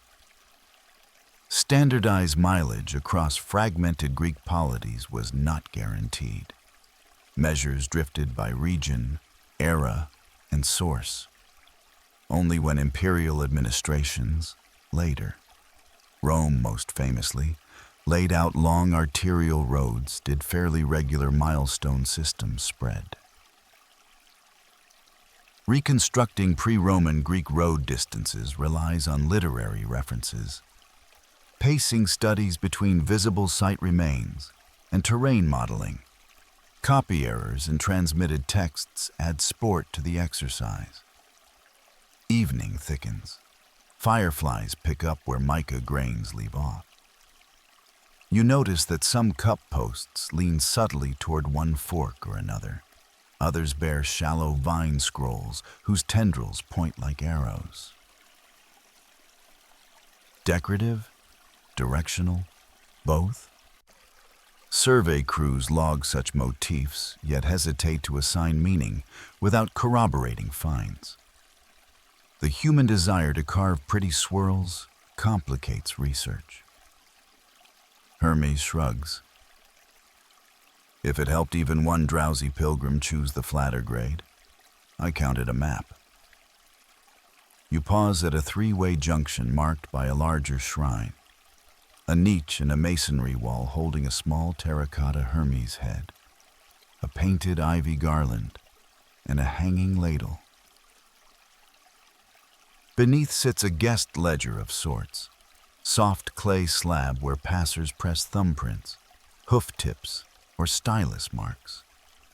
When full, the slab bakes in someone's hearth, and a fresh one replaces it. Excavations near some rural chapels have turned up stacks of fired impressed cakes whose irregular dents suggest repeated handling. Interpreting them as traveler tallies versus offering trays remains debated. Yet the idea suits tonight's road. Each print a quiet "I came, the water helped, may the next arrive safely." Hermes wets the ladle, pours a sip over his bare foot, and sets the utensil down wing side out. A code meaning the sandal ahead is still missing. Keep eyes open. Whether anyone else reads the sign hardly matters. You smile and echo the gesture. Behind you the cups glisten. Before you the lane widens. Far off, city glow smudges the sky, the kind of glow that gathers around crowded herm pillars, carved faces, and proper inscriptions you will soon meet. For now you breathe fennel, stone heat, and thank you water cooling your throat. Letting the kindness of unknown donors steady your stride toward the more formal markers waiting nearer town. City glow swells from smudge to ember to many small hearths as the inland lane you've been following widens. Stones set tighter underfoot. Wheel ruts smoothing into worn ribbons. Night air changes flavor. Crushed fennel yields to lamp oil. Olive press steam. Fresh-baked barley loaves. And the faint metallic tang that clings to worked bronze. Ahead, silhouettes stand regular along the approach. Square pillars shoulder high to a tall person, each topped by a carved bearded head with a relaxed half smile and, at mid-shaft, the time-softened emblem of ancient fertility that country folk long treated with a wink.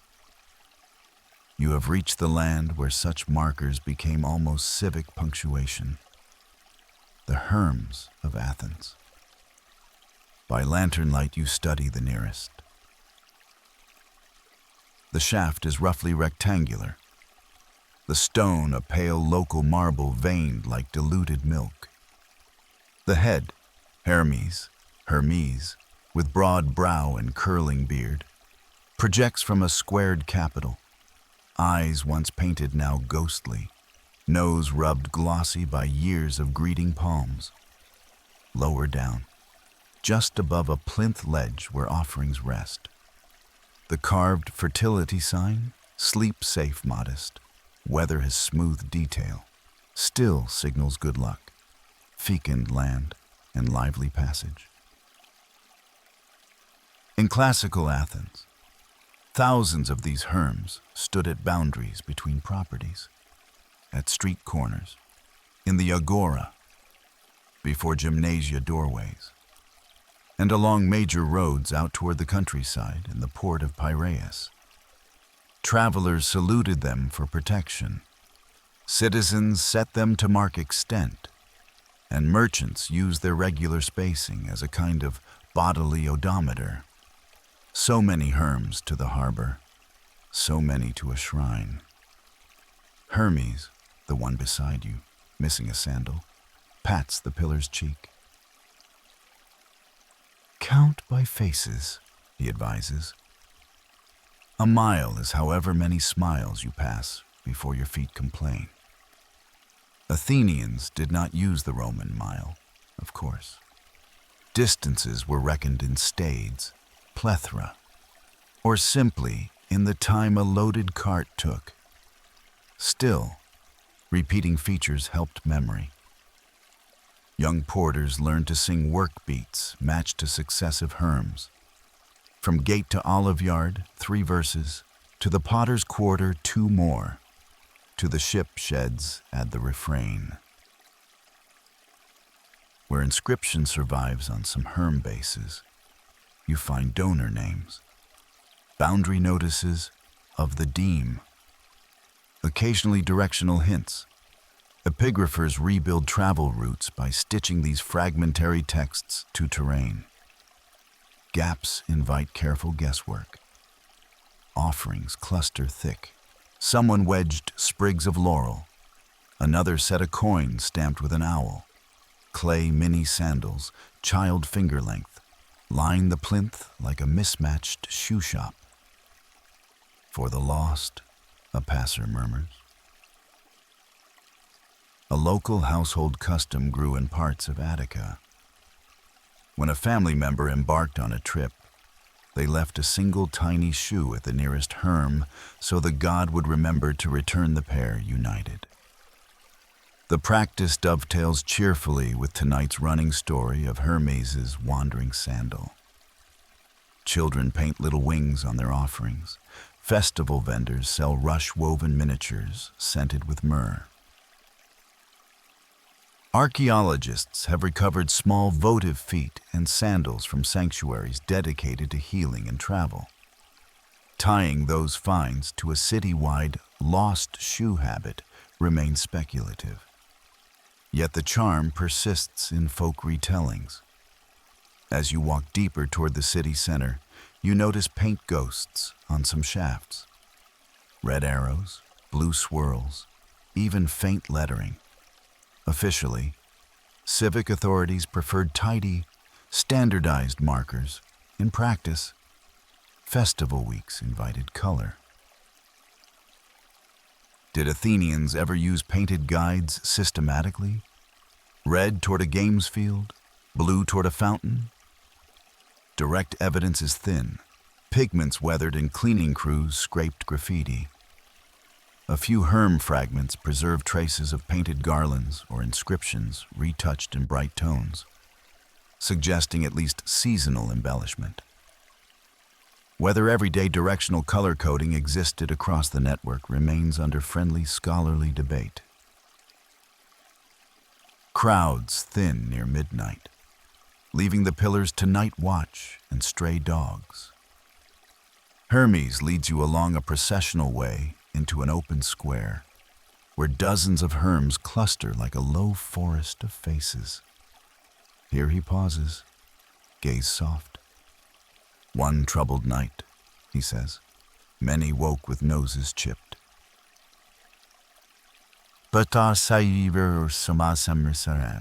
Historical writers recount an alarming event on the eve of a major overseas expedition launched from Athens in the late 5th century BCE. What modern readers know as the Sicilian Campaign, when most public herms across the city were found by morning defaced, faces marred, emblems broken, shafts hacked.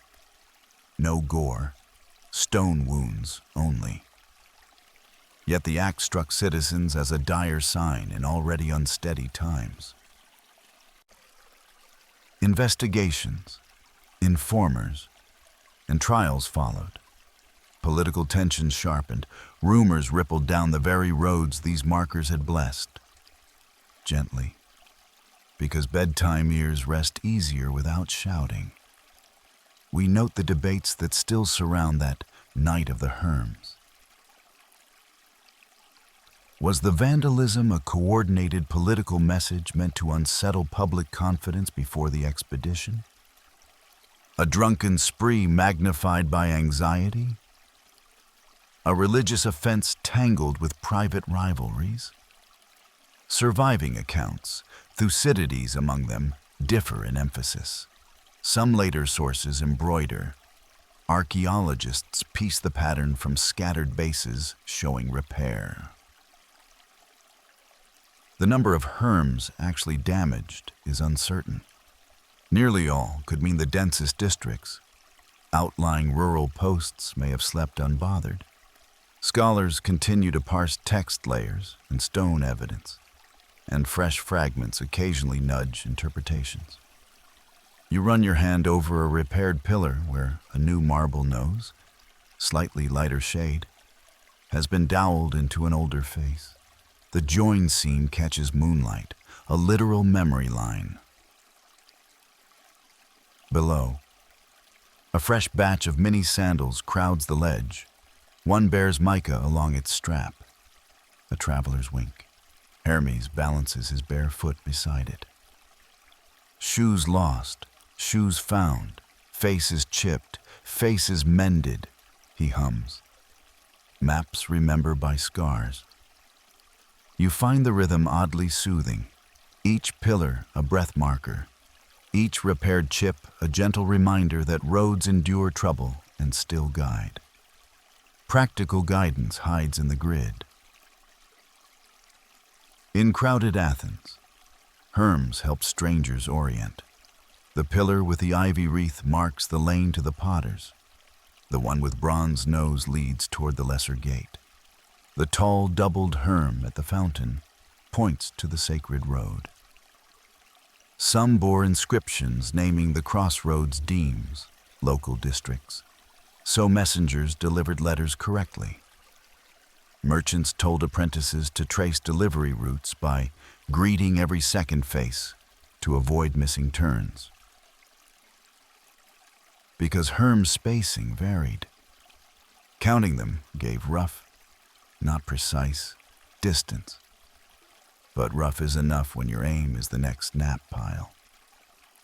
Sleep edges your sight. The line of pale shafts becomes a procession of quiet companions, waiting every block to nod you onward.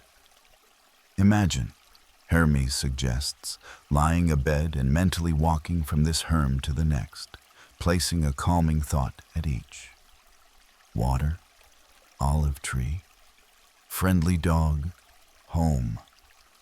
A city-wide memory palace built of street posts and small rituals. Many Athenians, he confides, eased anxious nights that way, if not historically provable in ledgers, wholly plausible to anyone who has ever counted ceiling tiles to fall asleep. At last you reach a modest court where a taller herm, guardian of the house that hosts you, keeps vigil beside the door. Someone has tied two actual sandals together and looped them around its neck so neither wanders solo. Hermes grins, claims the gesture as victory, and settles with you beneath the lintel. Outside, other pillars keep counting the city's breaths. Inside, lamplight flickers warm across thresholds mapped in stone smiles. You close your eyes knowing that if you wake in the night, you can simply greet the nearest herm in memory and follow the line of faces back to where you need to be. You wake to the leathery, warm smell of morning in a craftsman's courtyard. Damp hides on pegs, curled scrapings underfoot, pine pitch softening in a low brazier, and someone humming while awls tick like crickets. The household that sheltered you beneath its guardian herm opens straight onto a lane feeding the agora, and at first light neighbors are already dropping off worn straps and road-thinned soles. Hermes perches on a bench, swinging his one-shod foot and waggling the bare heel that began this whole sandal chase. "If we're to keep up with Rhodes," he says, "we had better give your feet a map they can wear." The master cobbler, broad-fingered, eyes creased by lamp smoke, lays out pieces on a low table. "Crepes," he says, "crepes," the common strapped sandal used across much of the Greek world. He stacks the layers for you, an outsole of dense rawhide to take abrasion. Above it, a cushion of cork crumb or felted fiber for ease on stone. Above that, a smooth insole burnished with oil. So the foot glides without chafe. A toe thong threads through a slit and knots beneath. Side straps cross, wrap the ankle, and fasten with a toggle peg you can loosen when feet swell on long, hot days. Travelers bound for stony Attic hills often order thicker outsoles and edge stitching reinforced with gut. City walkers choose lighter builds. Actual leather survivals from Greek contexts are scarce. Damp soils are unkind. So reconstructions lean on art, tool marks, and the rare desert or tomb find. Yet the layered logic fits both evidence and experiment. Apprentices measure your feet with hemp cord, marking ball, arch, and heel with tiny ink pricks. Every foot is a map. The master smiles.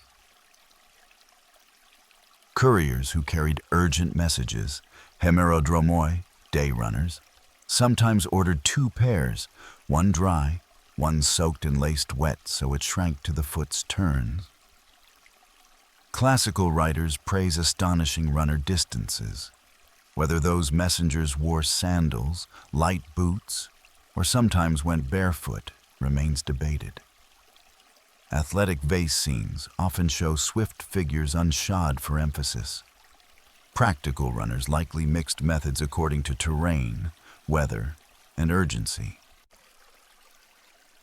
Scholars compare textual boasts, skeletal stress markers, and shoe finds from later military posts to model possibilities, but certainties stay modest.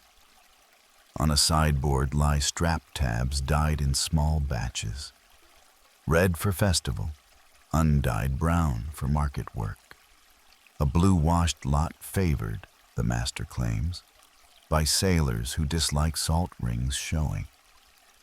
Traces of pigment on excavated shoe scraps are rare but real. Iron oxide reds, plant dyes, so colored footwear certainly existed at least occasionally. Did people ever color code straps for root or guild? Blue toward harbor, green toward olive groves? Charming, plausible in local custom, yet no surviving document confirms. We place it gently in the maybe basket and smile when storytellers adopt it, because color helps sleepy listeners remember which road leads where. A shallow tray of tiny bronze wings glints near the brazier. Children's holiday sandals get these riveted at the ankles so each step flashes. Stage costumers scale the idea up. Actors playing Hermes wear feathered cuffs strapped over boots so distant seats read speed at a glance. In painted pottery and small sculpture, the gods Talaria, Ta-lar-ia, usually appear as modest wing motifs by the ankle. Not great flight engines, Practical travel shoes with rigid wings would snag on every bramble. Scholars, therefore, read most wing depictions as symbolic attributes rather than attempts to portray engineering. Later poets enlarged the imagery until the sandals all but flew on their own. Bedtime tales, as you've seen, encourage such exaggeration. Before seating hobnails, the cobbler demonstrates a trick. Arrange 3 studs in a tiny triangle near the heel. Repeat at intervals. The pattern leaves dotted arrows pointing forward when clay is damp. A subtle self-trail should fog roll in. Roman soldiers centuries later stamped patterned nails routinely. Greek civilian examples are scarcer. Yet clusters of tacks from earlier layers suggest some decorative or identifying arrays. Hermes encourages the apprentices to adopt the triangle mark as their workshop signature.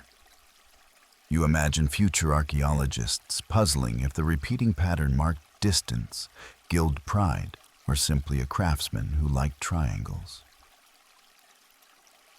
Quirk peeks from a basket. Miniature rush sandals like the lone child's shoe you righted at the Crossroads.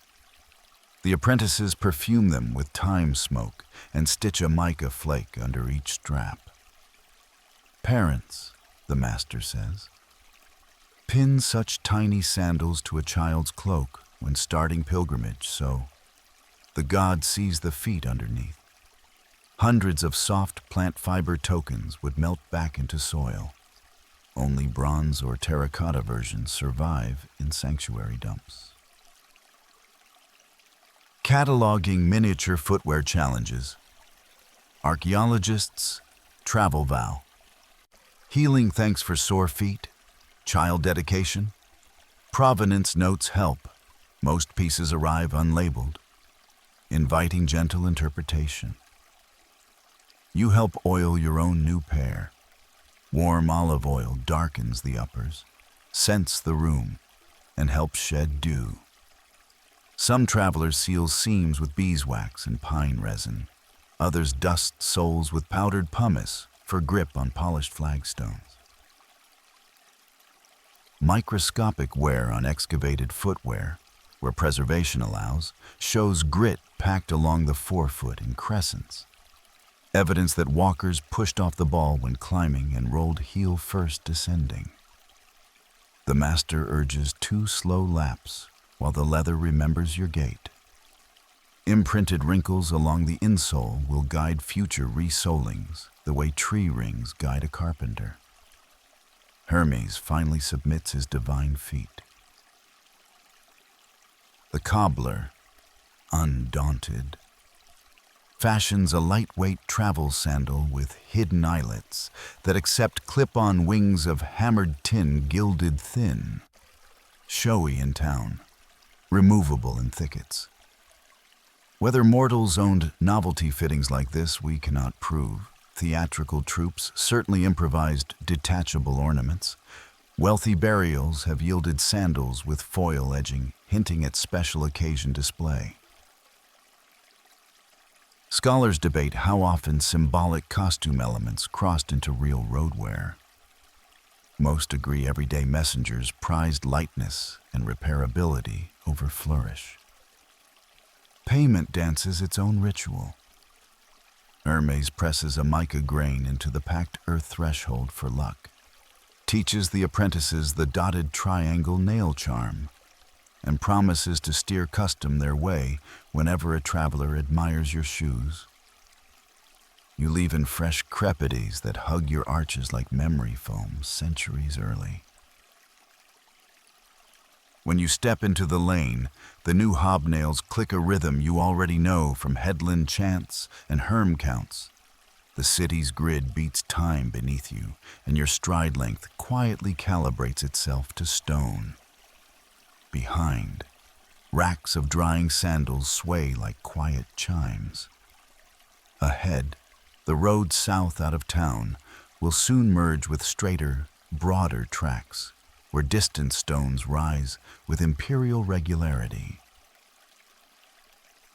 For now you enjoy the soft give of new leather, the faint glint of detachable wings at your ankles, and the comforting notion, true or fanciful, that Hermes' missing sandal, wherever it wanders, will recognize the family workmanship and hurry to catch up. You leave the cobbler's lane in your new crepits just as dawn chalks pale lines between roof tiles. And by mid-morning, the town thins to fields, and then to something at once familiar and startlingly straighter. A broad, crowned strip running arrow true toward the hills. Drainage ditches flank it. Side berms lift like low shoulders. The surface, here flat flags. Their tight gravel bound in lime feels firm enough that carts hum instead of rattle. Hermes taps the roadbed with his winged sandal and grins. New management likes straight lines, he says, and invites you to pace the empire's handwriting. Beneath your soles, the engineers stack the way like pastry. Heavy rubble at the bottom, smaller stone above, a compacted mix of gravel and sand. Then a smoother wearing course, arched so rain escapes both sides. Not every imperial road shone so handsomely. Long reaches in quieter provinces remained well-drained gravel or beaten soil. Yet the network's reputation for endurance rests on stretches like this that still hold wheel ruts from traffic long silent. Across the Roman world, Britain to Syria, armies, merchants, officials, pilgrims, and letters rode these layers. The first milestone rises hip-high, drum-shaped. Its Latin letters half lost under lichens. Hermes wets a cloth, wipes, and helps you sound them out. Imperator, Caesar, Refexit, Mumptatri.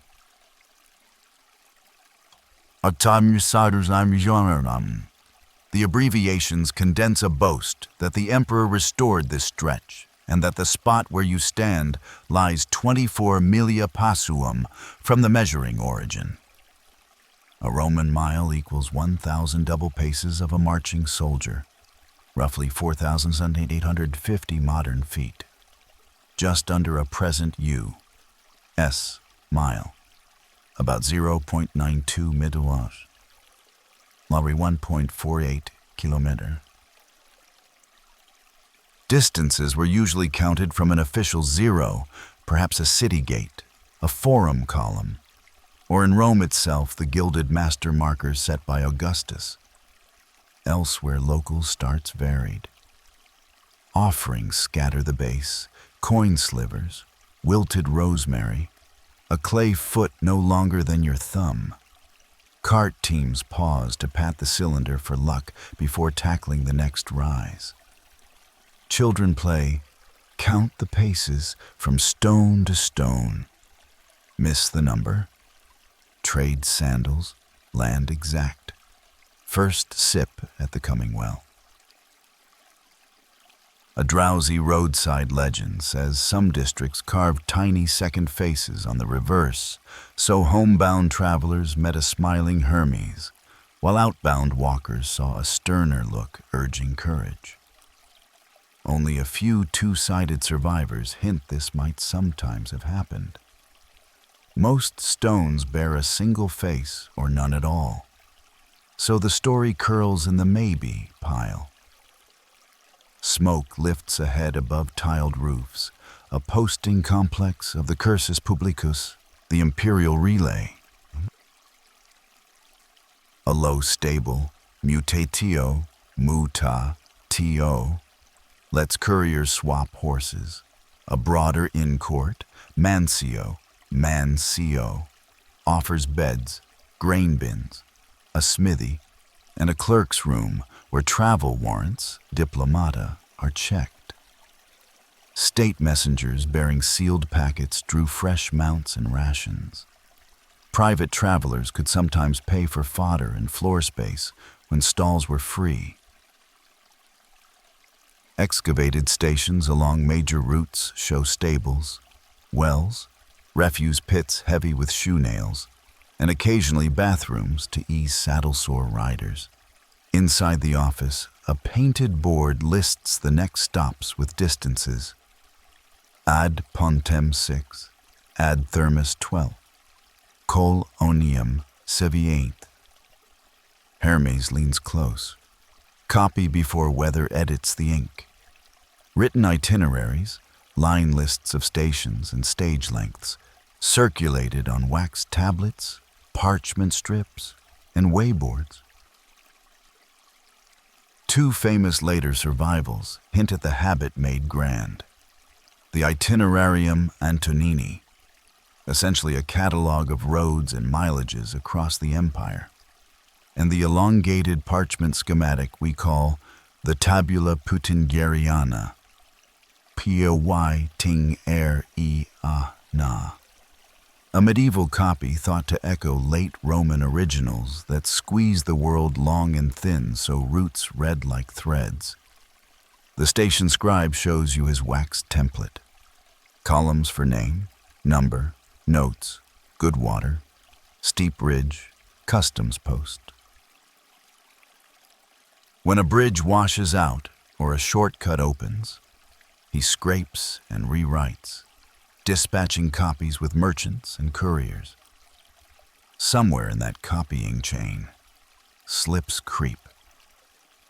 One entry here shows 2 miles. The milestone outside insists VI. Locals swear it feels like 5. Variation springs from measuring centerline versus wheel rut detours, from resetting mile 0 after repairs, from rounding tired numbers at the end of wet days, and from simple scribal error when numerals blur. You walk the posted stretch to test it. Counting your own double paces, heel to heel, you reach the next stone a handful shy of the painted VX. Wheel wear reveals carts cutting a dry season dogleg that shaves distance when the marsh is low.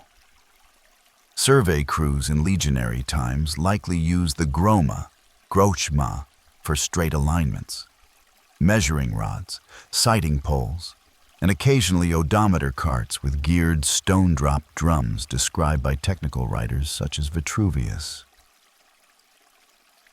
Whether every provincial project hauled full kit or some foreman simply eyeballed by hill and stride remains debated. Terrain, funding, and urgency all mattered. Dusk warms the road bronze. Travelers chalk tallies on milestones. Tiny hatch marks for days out, hearts for reunion stages. Sandals scratched where someone swapped shoes. You press the dotted triangle hobnail pattern from your new soles into damp lichen so the mark dries overnight, joining the informal ledger. Hermes traces beside it a single wing pointing toward the distant stone where, rumor says, a stray sandal rode an ox cart last week and never paid the freight. Fact drifts in steady as evening. The Roman road and station system knitted vast territories, letting troops, grain, and news move with a reliability earlier networks rarely matched. Quirk smiles under the milestone cap. Families taught drowsy children to sleep a mile, close eyes, count 1,000 shared footfalls, open at the next stone, many naps, one journey. Debate lingers like road dust. How accurate are the stage lengths preserved in surviving itineraries? And did grand display maps, like Agrippa's survey later mounted in the Porticus Vipsania at Rome, ever guide ordinary travelers? Or were local memories and posts like these the real map? You stretch on the Mancio bench, feet tingling from paced miles that may be 6, maybe 5 and a bit, and let the road's steady geometry carry you toward rest. Outside, numbered drums fade one by one into the dark, yet their carved promise, another, another, then shelter, beats a calm drum under your breathing, and somewhere ahead, a single mismatched sandal listens for that rhythm so it can find its way back to its waiting mate. You peel away from the numbered stones of the imperial highway at a posting yard where camel bells outnumber horse whinnies and dust lies fine as flour on every ledge. The straight, crowned certainty behind you gives way to a pale track that frays, braids, disappears, reappears. Desert ways seldom bother with ruler lines. Hermes tilts his winged sandal toward the sunrise and sniffs. Spice wind, he says. Follow the breath of resin and a little goat hair, and you'll meet people who map by taste. You step off packed gravel into sand that sighs and instantly forgets the shape of your foot. Caravan masters gather under a shade awning of woven palm rib. Camels kneel folded like patients, goats nose panniers, date cakes pass. A Nabatean guide with a sun-bleached headcloth, call him Salim, watches you clock the horizon. Do not look only, he advises. Sip. From a skin he pours you the tiniest measure of well water, alkaline, a chalky aftertaste. That is Tel al-Mil, he says. You taste salt? Then you are south of the gypsum ridge. Another skin, sweet, almost grassy, Palm Hollow, 2 days north. Experienced desert travelers learn to distinguish wells by flavor, mineral mix, tannins from trough wood, goat or camel residue, so that even in dust storm, they might confirm which cistern they had reached. Ethnographers recording Bedouin practice note skilled tasters, whether precisely the same techniques guided incense caravans of antiquity is inferred rather than documented. Yet mineral signatures do vary and could serve memory. At dusk, Salim shows you dune reading. Wind from the prevailing quarter heaps sand in long whale-back ridges with gentle windward slopes and sharp lee faces. Crosswinds carve scalloped slip marks that point like arrows. Walk the soft shoulder, not the knife, he says. Camels know. Their feet find contour. Ancient overland spice and incense traffic, frankincense, myrrh, aromatics from South Arabia, traveling north toward Levantine and Mediterranean markets. Moved through landscapes of dunes, gravel fans, and basalt flats. Archaeological loci, inscription rocks, watering depots, caravanserai ruins, map segments of these networks, whether there was ever a single continuous incense road or many seasonally shifting strands remains under active discussion. Night settles blue. The desert sky throws more stars than you thought existed. Low in the south, a bright, steady spark clears heat shimmer. Canopus, ka nosh pus. Sailors of the Red Sea and Indian Ocean prized it. Desert guides did too, where latitudes allowed a clean horizon. When the white star sits above the low notch, Salim says, pointing to a gap between dunes. We are level with the gypsum ridge. When it sinks, we are past. Simple, bodily altitudes tie sky to ground. Unlike the circumpolar marks you learned farther north, Canopus skims low. Dust can hide it for nights. Backup queues abound. the leaning belt of Orion in winter evenings, the Milky Way River arcing toward known wadis, the triangular set of 3 bright stars locals nickname Camel Hobble. Scholars reconstruct ancient Arabian star lore from later Islamic astronomical texts, rock inscriptions, and living tradition. Precise continuities back into pre-Roman caravan eras remain debated, but patterns of star-ground association run deep. Along a broad sabkha, crusted salt flat, rise low linear mounds of stone and packed earth at intervals like punctuation marks. Ropes loop from stake to stake when dust storms threaten. Caravan leaders stretch lines waist-high so a long file can crab sideways across blowing white without scattering. In calmer weather, the ropes come down and the mounds serve as windbreaks for camp. Satellite imagery today reveals thousands of enigmatic stone features, lines, kites, wheels, across Arabian and Syrian deserts. Some align with known caravan corridors, others predate them. Dating is complicated because later travelers reuse old piles, refreshing or rearranging stones. Radiocarbon samples from associated hearths, pottery typology, and optically stimulated luminescence of sediments all contribute bits of the timeline. Yet many structures hover in the scholarly, uncertain column. Salim lets you walk blindfold between 2 mounds with a guide rope in hand. Sand slope tells you left from right. Rope tension says you're still on line. Camel breath hot behind your neck says you are valued cargo. Body navigation sharpens when sight dulls. Caravanners teach novices to count camel steps between mounds, to feel when the lead beast's gait changes at crust edges, to notice temperature dips that hint at buried moisture. Written manuals from antiquity seldom capture such tacit skill. References in classical authors to stage lengths and 3 watering places hence flatten a textured art into ledger shorthand.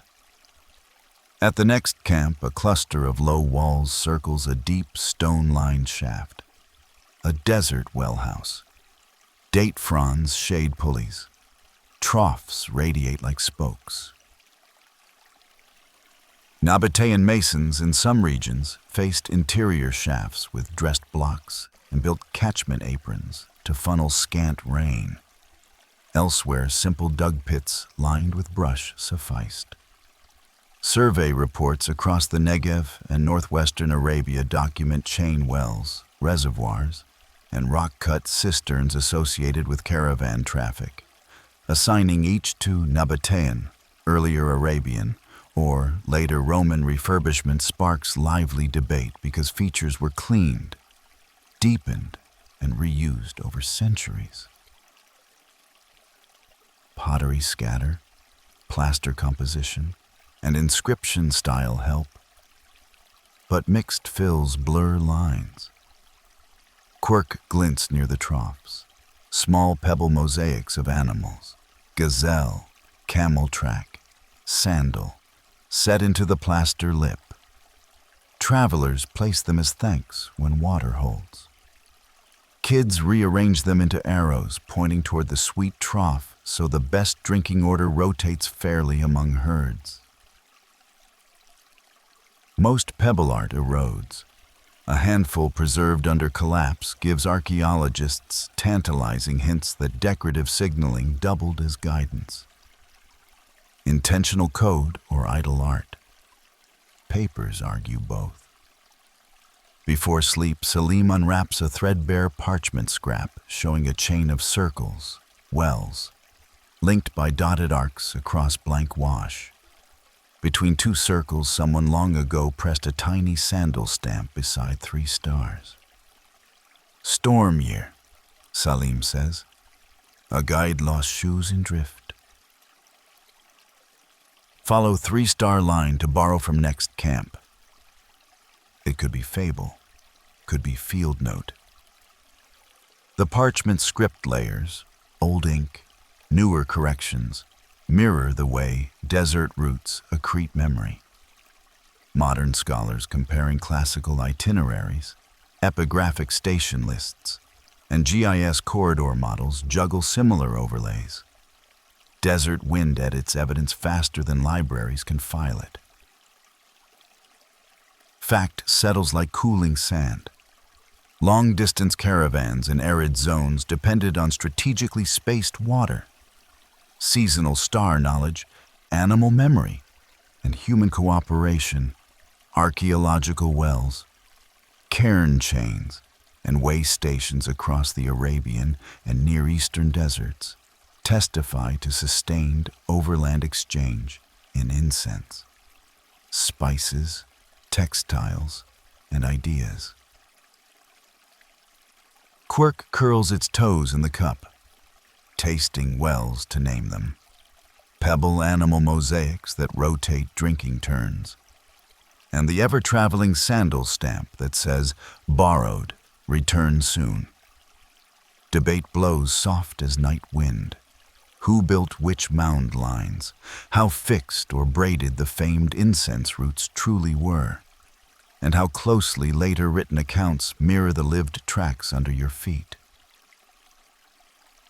You lie back against a grain sack while camels chew rhythmically, ropes creak, and Canopus slides toward the dune notch that tells Salim when to rouse the file. Hermes nestles near your ankle, bare heel dusted with the same gypsum sparkle that rims the well stones. Somewhere ahead, perhaps in a pannier, perhaps dangled as a camp marker, his missing sandal waits, flavored now with salt flat breath and frankincense smoke. Easy to taste when you find it. You wake before first light to the mingled perfume of frankincense, wool grease, and new-cut straw. Salim's desert string has reached a broad green-rimmed basin where wells, palms, and mud walls host a seasonal transshipment fair. North-south incense lines meet long east-west exchanges that later scholars will bundle under one modern nickname, the Silk Road. Hermes pads beside you, heels still glittering with gypsum dust, and twirls a loose red filament he claims to have pinched from a bale bound for distant mountains. Roads not, he whispers. Follow the knots, find the shoe. You step into shade buzzing with barter. Palm awnings shelter corrals ranked by cargo. Raw silk bolts in oiled paper lie beside bricks of pressed tea, sacks of saffron, felt horsecloth stitched with quick griffins, blue glass cullet for remelting, tin ingots, jade charm packets, and wicker crates of politely indignant geese, live alarm bells for night camps. Traders bargain in Parthian, Bactrian, Sogdian, Aramaic, and stray old Chinese loanwords that have wandered as far as the spices. Children translate by holding up samples and laughing until price meets gesture. Historically, no single paved highway linked these tongues. Overlapping regional tracks, oasis to oasis, valley to pass, carried goods in relays. In a sorting shed, a Sogdian factor shows you his half-text, half-textile ledger. Every outgoing bundle gets a 2-part tag, a colored cord for broad destination zone and a scented dab for commodity class. Indigo cord plus clove paste, fine cloth meant for damp coasts where mildew lurks. Madder cord plus musk, high-value aromatics and luxury spices bound for a court where scent signals status. Undyed hemp plus pine pitch, tools and hardware, durable, low pilfer risk. Written tallies back the code, yet when sandstorms scatter freight or customs men reshuffle stacks, smell and color reunite partners faster than reed slips alone. Direct documentation of standardized pallet charts is scarce. Merchant's ingenuity is not. Hermes knots your belt with 4 short tassels, yellow, blue, green, white, and drills a pivot game. Whenever a dispatcher calls a color pair, you turn that way. Yellow-blue joins the northeast file climbing toward snowy passes and the famed heavenly Fergana horses. Green-white follows a river chain west toward grape towns. Blue-white peels off south to a Salt Lake tax depot. Caravan masters, Salim says, rehearse sleepy porters with such embodied drills, so crews sort themselves in pre-dawn murk without rereading tablets by smoky lamplight. We lack surviving training manuals. The practice persists in memory and makes bedtime sense. Color, body turn, route. Beyond the fair, a procession of squared beacon towers stains the tawny horizon. Salim credits builders who swapped ideas with Han frontier engineers, adobe cores, timber signal stages, clay cresset bowls for smoke by day and flame by night, storerooms for brush and grain. Excavated towers across the Hexi corridor in northwestern China have yielded bamboo and wooden slips recording garrison rations, horse counts, patrol notes, and measured stage distances to the next post. Solid evidence that imperial administrations tracked movements segment by segment. Whether such distance data traveled intact across cultural handoffs or blurred into local reckoning remains actively studied. Midday under reed awnings brings flatbread, dried apricots, and ledger lessons. Scribes unroll narrow wooden tallies drilled at one end. Ink marks name consignor, tax paid, intended exchange site, and sometimes a weather caution, snow overpass. 2 slips tied crosswise signal, do not open until second market. 3 mean customs due at next fort. When a bale is split, slip split. Mates rejoin downstream to settle accounts.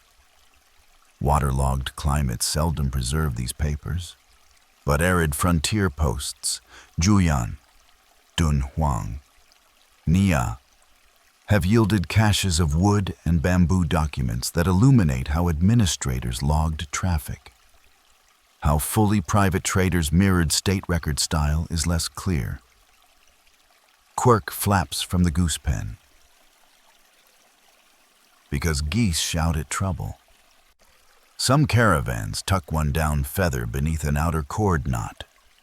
Code for live alarm inside, wake me gently. Others stitch tiny bronze bells into silk selve edges so a thief lifting a bolt jingles the loom. Archaeologists sometimes recover stray bells, cord clamps, or feather plugs in caravan debris, assigning each to security device versus animal tack versus ornament keeps field reports cautious. Hermes approves any system that tattles. Shoes listen like geese, he says, waggling his lone-winged sandal. Afternoon heat presses low.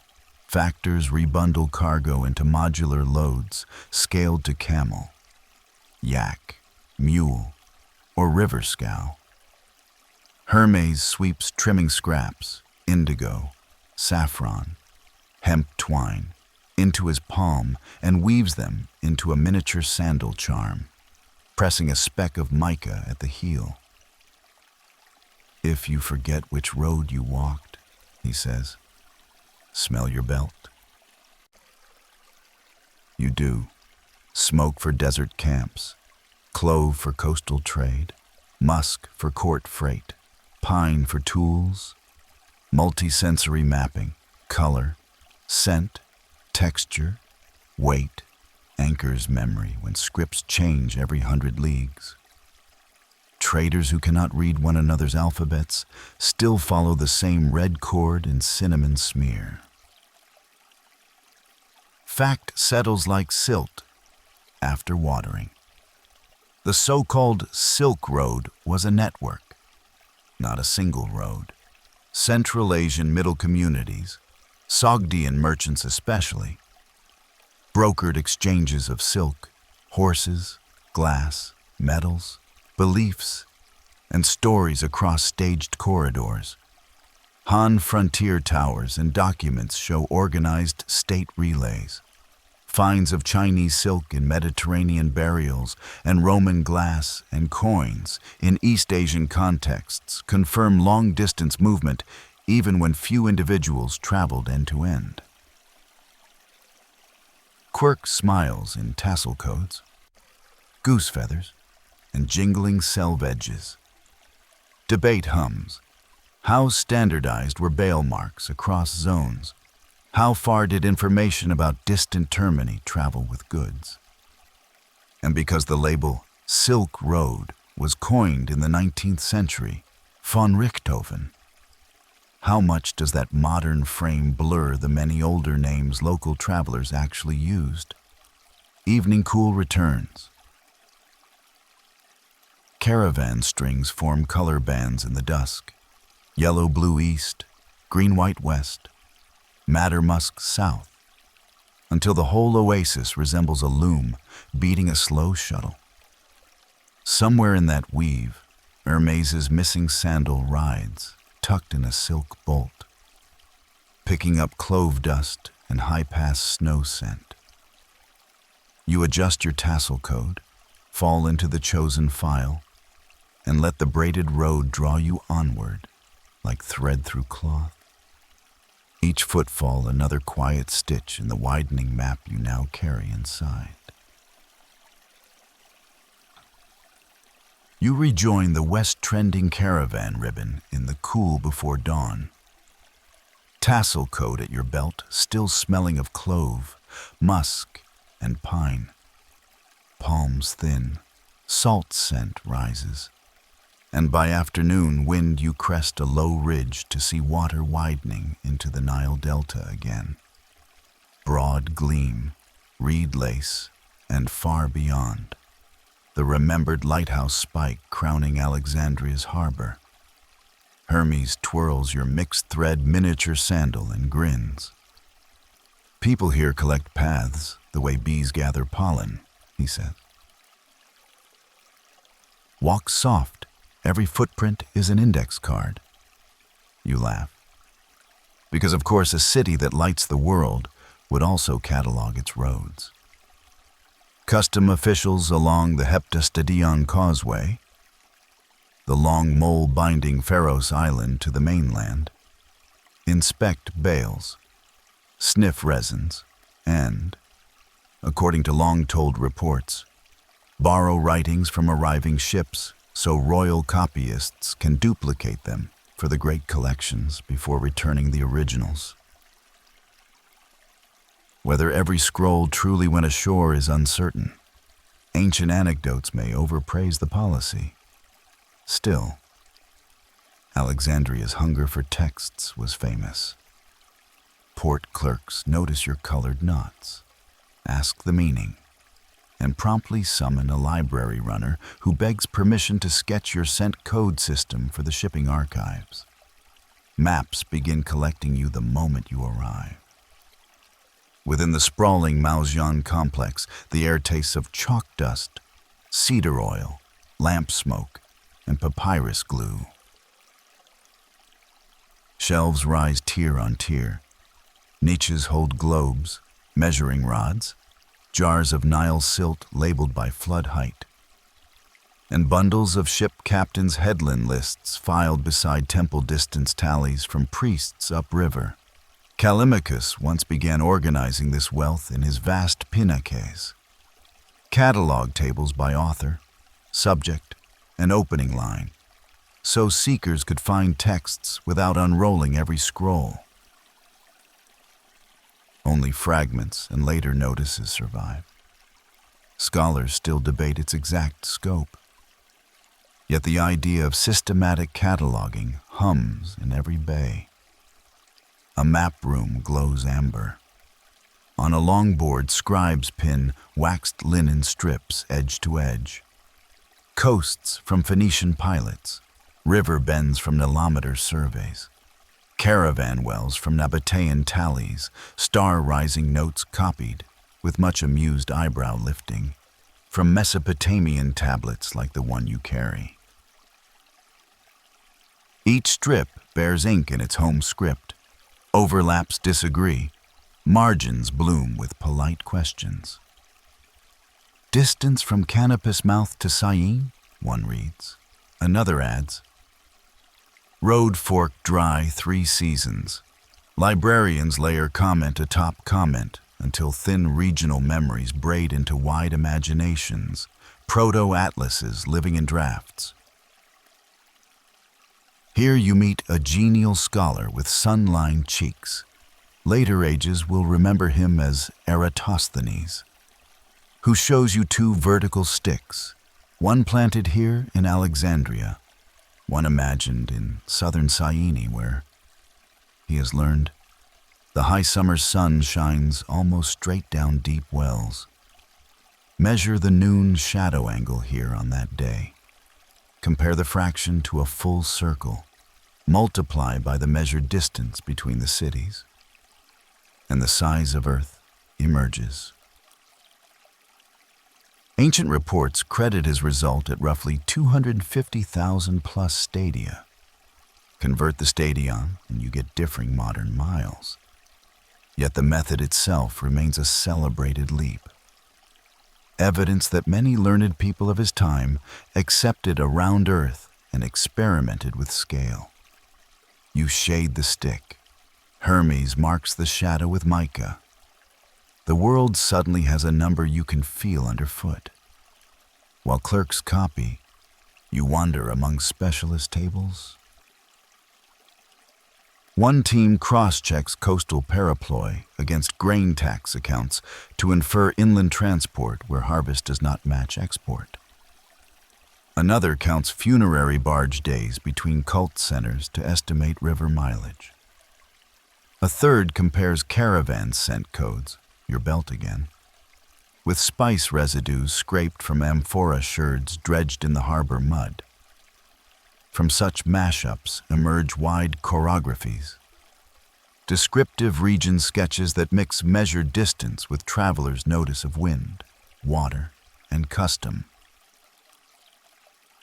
How often these syntheses escape scholarly rooms to guide ordinary travelers is unclear. Copies stray, summaries circulate, accuracy drifts. Toward midday, you visit a quieter annex attached to the great Serapeum, one of several secondary libraries said to hold duplicate or overflow rolls when the main stacks grew crowded. Priests there stew lentils for resident scholars. Visiting sailors eat, dictate coastal nicknames, and sometimes barter a shipboard log for medical advice. Librarians measure shelf allotments not only in cubits, but jokingly in ships. One merchantman's worth of scrolls equals a bay. A fishing skiff's notes fit a niche. Whether the Serapeum truly housed systematic backups of the main catalog is argued. Evidence survives in scattered references and a few inscription fragments. Yet the image of multiple bookhouses sharing copies suits a port city that hates to lose directions. Fact glides steady as harbors swell. Alexandria fostered comparative scholarship, mathematics, geography, astronomy, by gathering seafarers' logs, local surveys, and court archives under one royal patronage. The lighthouse Pharos almost certainly served as both navigational beacon and proud emblem of that gathering impulse. Quirk curls its toes in sandal stamps, mint-dusted shelves, and cats who edit acquisitions by nap. Debate lingers over nearly every number. How vast the main library actually grew, how many daughter collections dotted the city, which episodes of fire or rough politics damaged which holdings, and exactly which units of length underlay the big geographic calculations shelved here. Scholars sift fragments, later quotations, and charred scraps with care. Conclusions stay gentle. Quirk blooms in the copy shop. To flag travel texts. Junior assistants stamp tiny sandal silhouettes in red lead on roll ends so shelvers can cluster them. Heavier scrolls wear paired wooden sandal weights that keep drafts from blooming the papyrus. Prankish copyists sometimes swap a left for a right and wager on which geographer spots the mismatch. Mice fancy glue, so shelves are dusted with crushed mint and a scatter of cat hair. Sleek library cats patrol as silent co-curators, occasionally sleeping on the very map someone needs. Readers wedge scented thread scraps as bookmarks, clove for trade, laurel for poetry, turning the stacks into a faint spice market after hours. At dusk, a scribe returns your belt with additions, a reed ink gloss translating each tassel color into Greek shelf codes, a thin strip noting your Nile flood figure from Thoth, and tucked in the knot, a scrap painted with a lone-winged sandal pointing west. Recorded in storage, unpaired, the note says. Perhaps yours seeks reunion, Hermes laughs. Maps grow, shoes gossip. You tuck the scrap beside your Mesopotamian tablet, thank the cats, and step out into the colonnade where the Pharos pulses over the harbor like a slow heartbeat, guiding ships, scrolls, sandals, and you toward the next set of lines the world is ready to share. Late evening light turns the library courtyard honey gold when a group of survey-minded scholars unroll a length of knotted cord from one colonnade to another. Cats scatter, dust motes glow. Stand here, Hermes says, placing you at a bronze pin set flush in the pavement. Another pin lies due north across the square, sighted days ago with Merkit and Star. Chalk lines join them. Over this baseline, the scholars stretch transverse chords at measured intervals, raising a loose loom of rectangles. Latitude, murmurs one. Longitude, if you please, replies another. And the courtyard becomes a gridded dream. You help tension the chords. Each cross point receives a dab of red ochre and a label sliver. Market, quarry, shrine, island, cape. None of the places sits physically in the courtyard. Of course. They live in reports bottled in scrolls, sailors' periploi, tax ledgers, eclipse notes, caravan stage counts. Yet arrayed on the grid, they look satisfyingly tidy, as if the world would stay put once pinned. This is the seduction that drew later compilers. Marinus of Tyre first, so the whisper goes. Then Claudius Ptolemy, working here in Alexandria's scholarly orbit centuries after the first library bloom, to gather location reports and assign each a pair of numbers, how far north or south latitude, and how far east or west from an agreed prime line longitude. His Geographia would catalog thousands of such coordinate pairs and outline ways to project the rounded Earth on flat surface so mapmakers anywhere could redraw the world. A scholar shows you the latitude trick. Measure the height of the midday sun or track the longest day length of the year. Compare to tables. Read off the distance from the equator. Earlier Greek writers divided the habitable zone into climata, belts keyed to length of daylight at solstice. Ptolemy refined the idea, expressing latitude in degrees, parts of a full circle, and fractions thereof. You watch as a bronze ring casts a noon shadow across a scale etched in finger widths. Hermes sprinkles mica at the shadow tip. The mark slides tiniest amounts as the sun crosses. Converted, the angle becomes a number you can post in the grid. Longitude resists such local ease. To know how far east or west one point lies from another, you need shared time. When is noon here versus noon there? Without portable precision clocks. Those come ages later. Ancient geographers estimated longitudinal differences by travel days, by reported sailing durations in fair wind, by eclipse timing when observers compared notes, and by hard-won coastal traverse sums. Ptolemy adopted a prime meridian through the Fortunate Isles, far to the west. Later readers tie these loosely to islands near the Canaries, though certainty eludes. From that zero, he reckoned degrees eastward across the known world.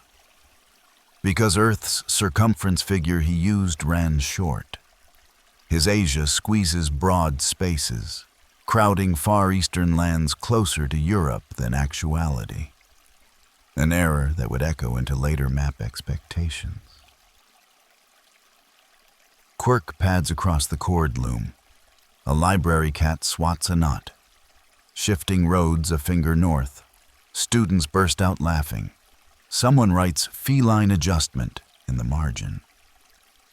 Copyists centuries hence will puzzle at a tiny extra mark in one manuscript column and argue whether it hides a scribal slip or a deliberate correction. Hermes, tickled, lets the cat bat his winged sandal. The shoe lands squarely on an empty grid square. A student, not wanting a blank, invents a label from garbled traveler gossip. Thus are phantom islands born. Medieval maps sprout shoestring archipelagos whose literary ancestry may be no more than a courtyard tumble and a bored scribe's flourish. Fact settles like chalk dust.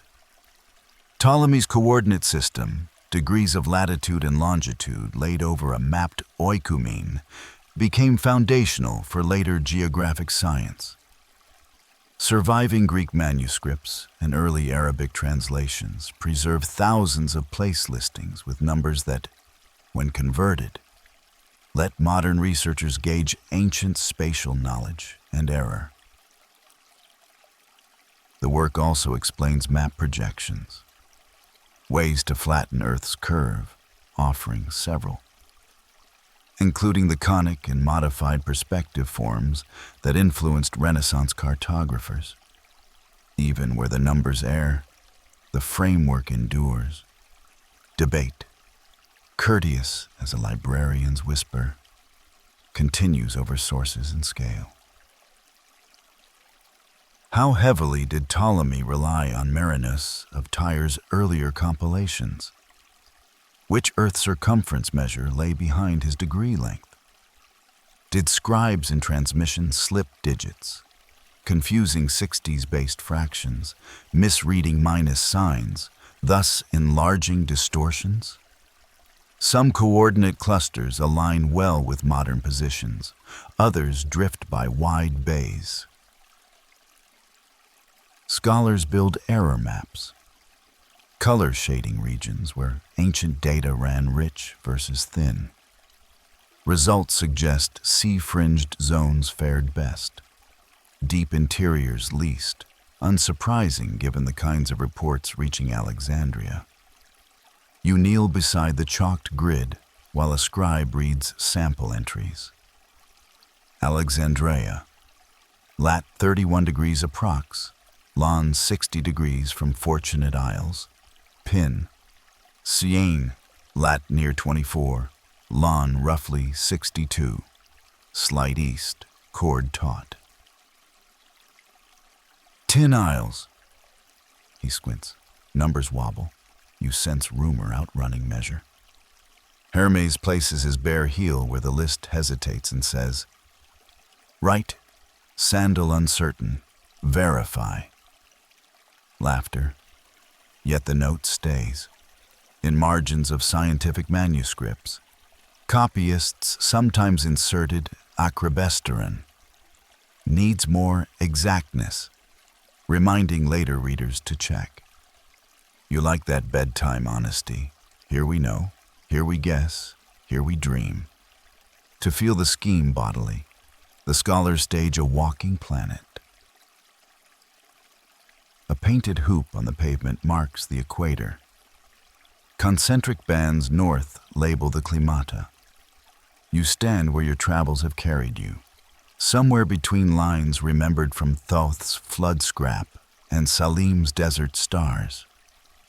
Hermes, still short one shoe, strides across meridians in long theatrical paces. Each pace equals 15 degrees, roughly the arc Earth turns in 1 hour of sky time. Lose an hour, lose 15, he says. Lose a sandal, lose track entirely. Everyone pretends to jot that rule. Evening draws lamps. On a long table, cartographers glue clean sheets and begin plotting from the coordinate lists.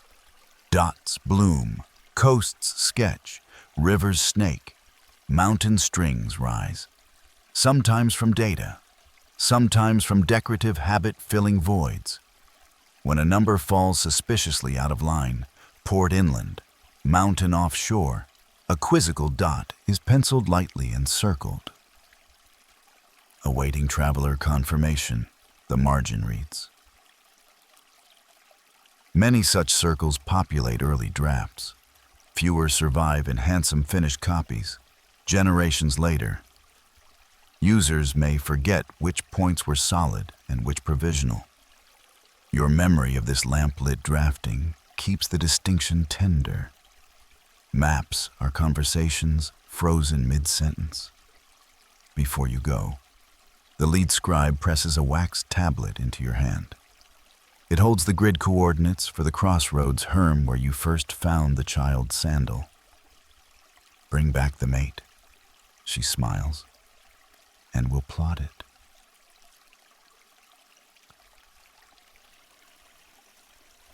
Hermes winks. Numbers now trail you like subtle threads. Each future step can slide along latitude and longitude as easily as along scent and song. Yet he reminds you, as only a messenger god missing footwear can, that grids help, stories guide, and feet confirm. You tuck the tablet beside your tassel bundle and walk out under the lighthouse pulse, feeling lines of degree and lines of memory weave together across the night. You leave Alexandria with a wax tablet of coordinates tucked beside your tassel code. And sometime between two pulses of the Pharos lamp and a gull's quick yawn, whole centuries fold like chart leaves. Hermes calls it sailing the margin notes. One blink you tread the marble key, the next you inhale stretched vellum, fish glue, lamp smoke, and sharp green verdigris in an upstairs loft above a Ligurian harbor, where apprentices tack damp parchment to frames and scrape it taut with shells. Outside, bells of a newer shrine ring. Inside, quills scratch while wind gossip from half the known sea blows in through the shutters. A master pilot spreads a fresh sheet. Across the creamy skin bloom coastlines of the inland sea, jagged, intimate, salt true. Place names march perpendicular to shore so a helmsman reading over the rail can match headland to ink without twisting the chart. From several painted compass circles radiate ruler straight lines, rums, fanning first the 8 principal winds, then 16. Then the full 32 points of a wind rose, so that you may steer from any named harbor toward any other by holding a constant bearing. These are the Portolan charts Mediterranean pilots prize. The oldest survivors we moderns know, like the much-studied late 13th century sheet often called the Carta Pisana, hint at lost predecessors already well practiced. Hermes taps the north spur of a rose. Needle loves here today, he says, and opens a little wooden box in which a magnetized sliver floats in brine and swings to settle. Written hints for a seagoing magnetic compass in these waters appear by the late 12th and 13th centuries. Chinese mariners had magnetized direction finders earlier. Whether knowledge seeped westward through trade and travel, rode crusader baggage, or sprang from parallel tinkering remains an open, friendly debate. Early Mediterranean pilots likely paired such needles with long-standing verbal sailing lists before committing bearings to inked rum nets. The master coaches you through wind names. Tramontana north, Greco northeast, Levante east, Scirocco southeast and warm, Ostro south, Libeccio southwest with desert tang, Ponente west, Maestro, Mistral, northwest, brisk and clearing. Quarter them again and again until 32 breaths tick the circle. Crews hum them like a scale to stay awake on night watch. Festival days. Children pin a sandal in the heart of a painted rose on the quay. Wherever the strap points when it stops, you shout that wind and race. Some ports paint plaza-sized roses so homebound sailors can step their land legs back into compass order. You take a pilot's test, lay dividers on the scale bar, each span a league, definitions drift. Copyists sometimes stretch when recopying. Step from Rhodes to Messina along the Greco de Maestro Rumb until the Ponente line from Cape Bon meets you. Mark the cross, allow for seasonal winds. Check your course against the sailing directions, copied in a Portolano booklet kept rolled beside the chart. Those textual Portolani, like the venerable Lo Compasso de Navigare pilot's cite, list legs in order. From Cape X to Harbor Y, sails so many miles on Levante, echoing the call and response coast strings you learned in earlier seas, yet now bound to compass speech. Fact drifts steady as tide. Surviving Portolan charts capture Mediterranean and Black Sea coastlines with striking fidelity relative to scale. Far more practical for navigation than most inherited classical world maps. Many carry mileage bars, shoal glyphs, reef dots, anchor symbols, and safe harbor flags plainly meant for work. Later hands sometimes add soundings in brown wash. Inland, detail thins to crowned kings, tents, camels, or color fields, gentle reminders that these sheets serve mariners first. Quirk curls its toe in marginal art, Certain chart makers slipped tiny winged sandals or messenger staffs into wind-rose centers as personal devices. Collectors later mistook them for abstract leaves. Debate hums around the drafting table.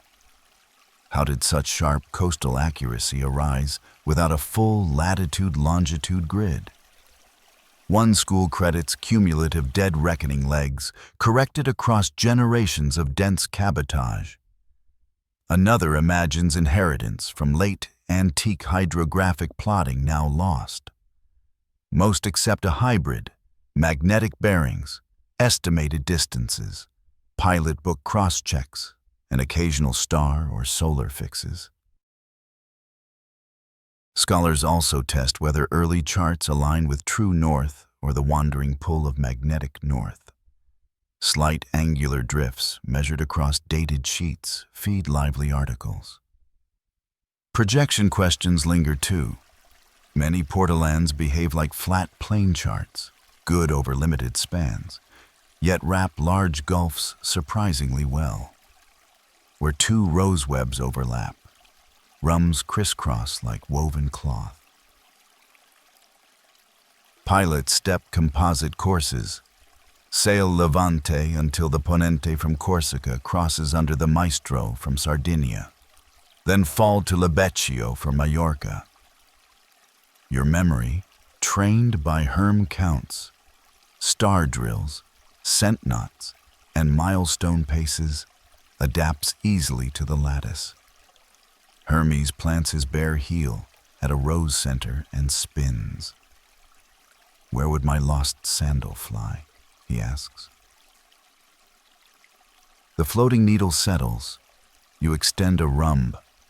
It runs toward a small bay inked with a doodled shoe. Someone else has been playing this game. Night drops velvet. Apprentices pounce dust the sheets so ink dries. Vellum breathes with the tide outside. A boy trims a margin scrap, paints a miniature windrose, adds the motto, "Che il vento ti riporti," may the wind bring you back, and presses a mica grain at tramontana for luck. You fold the scrap with your coordinate tablet and scent tassels. Another mapping language rides your pouch now. Winds as compass, lines as promises, sandals as playful north arrows reminding you that every bearing is also a story. When you stretch on a coil of hemp, gulls quiet, tar cools, and rum lines drift behind your eyelids, but stay ready. Choose a wind, hold it gently, and in imagination you cross vellum seas the way you once crossed Time hills, Nile marsh, clay tablet courtyards, and desert flats. Somewhere ahead, the wandering sandal rides in a pilot's locker. Strap magnet rubbed so it points, approximately, home. You exhale, the loft darkens, the painted rose glows faint inside your lids until dreams launch. You wake to bells that sound as if someone is gently tipping spoons against the rim of a deep bronze bowl. Cool stone exhales night damp, beeswax, vellum, and a trace of rosemary from the refectory beds warm the air near your cheek. Sometime after the Portolan loft, with its painted windroses, you must have climbed an inland spur, because now you lie within a hilltop abbey, garden at the core, cloister wrapped tight against sea weather, where brothers keep tide tables and saints' calendars with equal care. Hermes has traded the pilot's cloak for a novice's cowl. The winged sandal still peeks from beneath the hem, 1 foot bare as ever. He winks. Scripture and shortcuts in the same margin tonight. The scriptorium glows with shaded lamps. Long desks slope beneath arrow-slit windows. Scraped parchment curls at the edges. Pumice grit sparkles like frost, monks copy psalms, sermons, herbals, and, in whatever margin the ruling leaves, the world their guests describe. Pilgrims who bed here on the road to shrines repay hospitality by giving stages. From our gate to the ferry, chant one long hymn. Across the marsh, 2 short psalms, then the oak with 3 iron nails. Turn right. A brother posted at the guest door collects such snippets on wax, later transferring them into blank leaves sewn between homilies. Across medieval Europe, houses on busy routes to Jerusalem, Rome, or Compostela preserved comparable stage notes, sometimes as separate itineraries, sometimes tucked inside service books so the information traveled with clergy.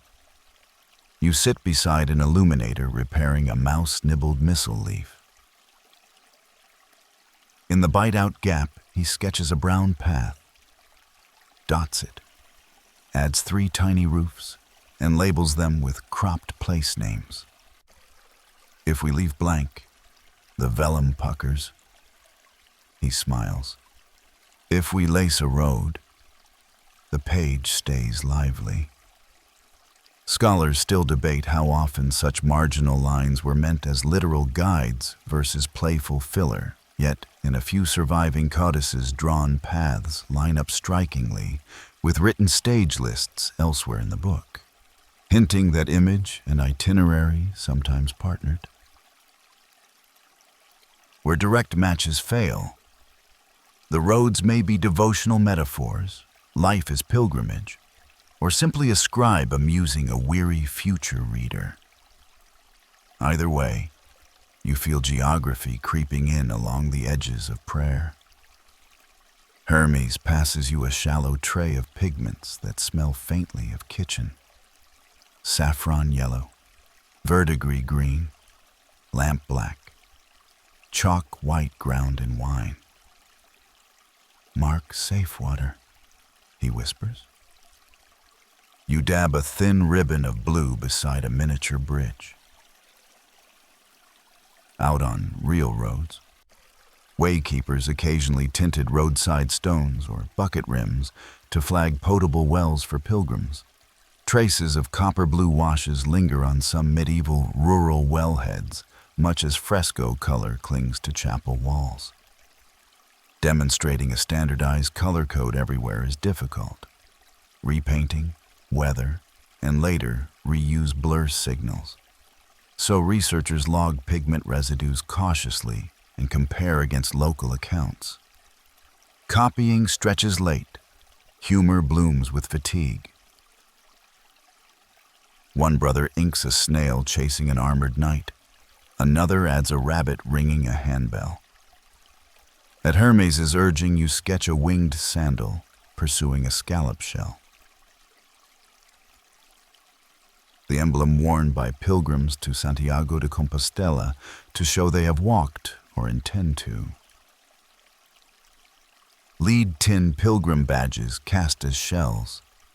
Ampuli, mini flasks of holy water, keys, and saints' emblems turn up by the thousands in riverbeds, latrine fills, and plowed fields across Europe. Solid evidence that large numbers of ordinary people undertook long journeys to shrines. Whether travelers navigated by the little pictures stamped on their badges or simply wore them as proof of arrival remains a cheerful question.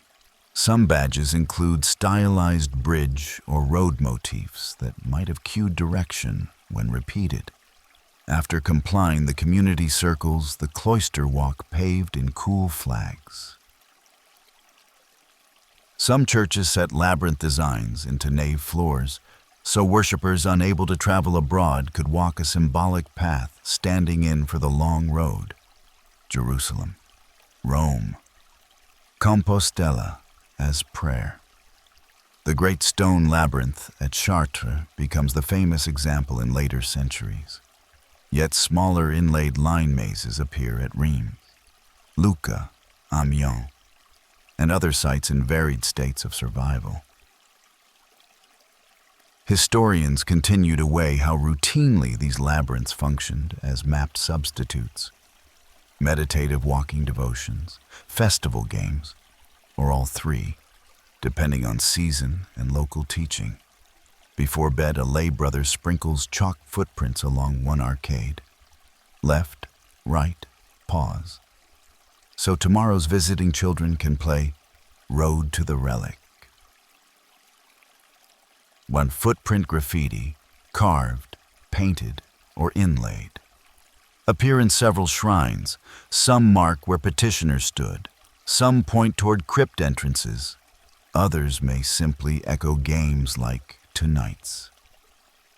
Wear polish, associated inscriptions, and the soil layer in which a print sits help archaeologists sort devotional mark from doodle. Yet many prints resist firm classification and therefore remain tender mysteries. Back in the workroom, a large world diagram lies open. The familiar circular ocean enclosing a T-shaped division. Asia above the crossbar, Europe and Africa below, Jerusalem at the navel. Rivers run like blue ribbons, paradise gardens bloom at the sunrise edge. Marginal beasts prowl where geographic data thins. These mappae mundi arrange sacred history, scripture, classical lore, and traveler rumor into moral geography rather than pilot accuracy. Still, some copies carry pencil-fine side paths squeezed between decorative vines. Later hands noting market fairs, river ferries, even safer winter passes learned from guests. Whether such updates were meant for practical consultation or simply recorded curiosity varies manuscript to manuscript. Fact hums steady in the lamplight. Monastic and cathedral scriptoria across medieval Europe copied, collated, and at times updated pilgrimage information, stage counts, shrine distances, river fords, embedding travel know-how inside devotional manuscripts, confraternity letters, wall tablets, and the brief oral orientations guest masters gave at dawn. Quirk chuckles in snail versus night drawings, chalk footprint games, blue-washed well stones, badge clusters, and winged sandals chasing scallop shells. Debate lingers. How actionable were margin roads? Did floor labyrinths truly serve as stay-at-home pilgrimage maps? Can pigment traces on wells be read as code or coincidence? The questions drift like incense and keep scholars happily awake while travelers drift towards sleep. The guest master closes evening by offering travelers small stamped lead tokens. Keys, shells, tiny sandals. Good for a bed at affiliated houses along the route. Badges and letters of passage are documented in various hospitaller and confraternity networks. Shoe-shaped issues are rarer, yet attested near bridges where sore-foot petitions ran high. You choose, naturally, the little sandal. Hermes pockets its twin, leaves a mica grain in the inkwell so tonight's notes will glint for future copyists, and promises to meet you at the next guest porch when the bell rings for travelers at first light. You rise at first bell to find sea mist pressed low on the Abbey Hill and gulls blowing inland ahead of weather.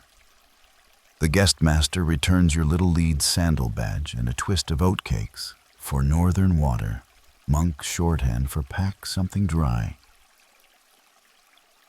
Thoth, Hermes, cowl askew, jingles the badge beside his lone-winged shoe.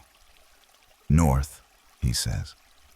And by afternoon you are creaking down a slate-colored channel in a broad-bellied cog whose square sail smells of fish oil and rain. Kelp threads the wake. Distant breakers thud on reefs you never quite see.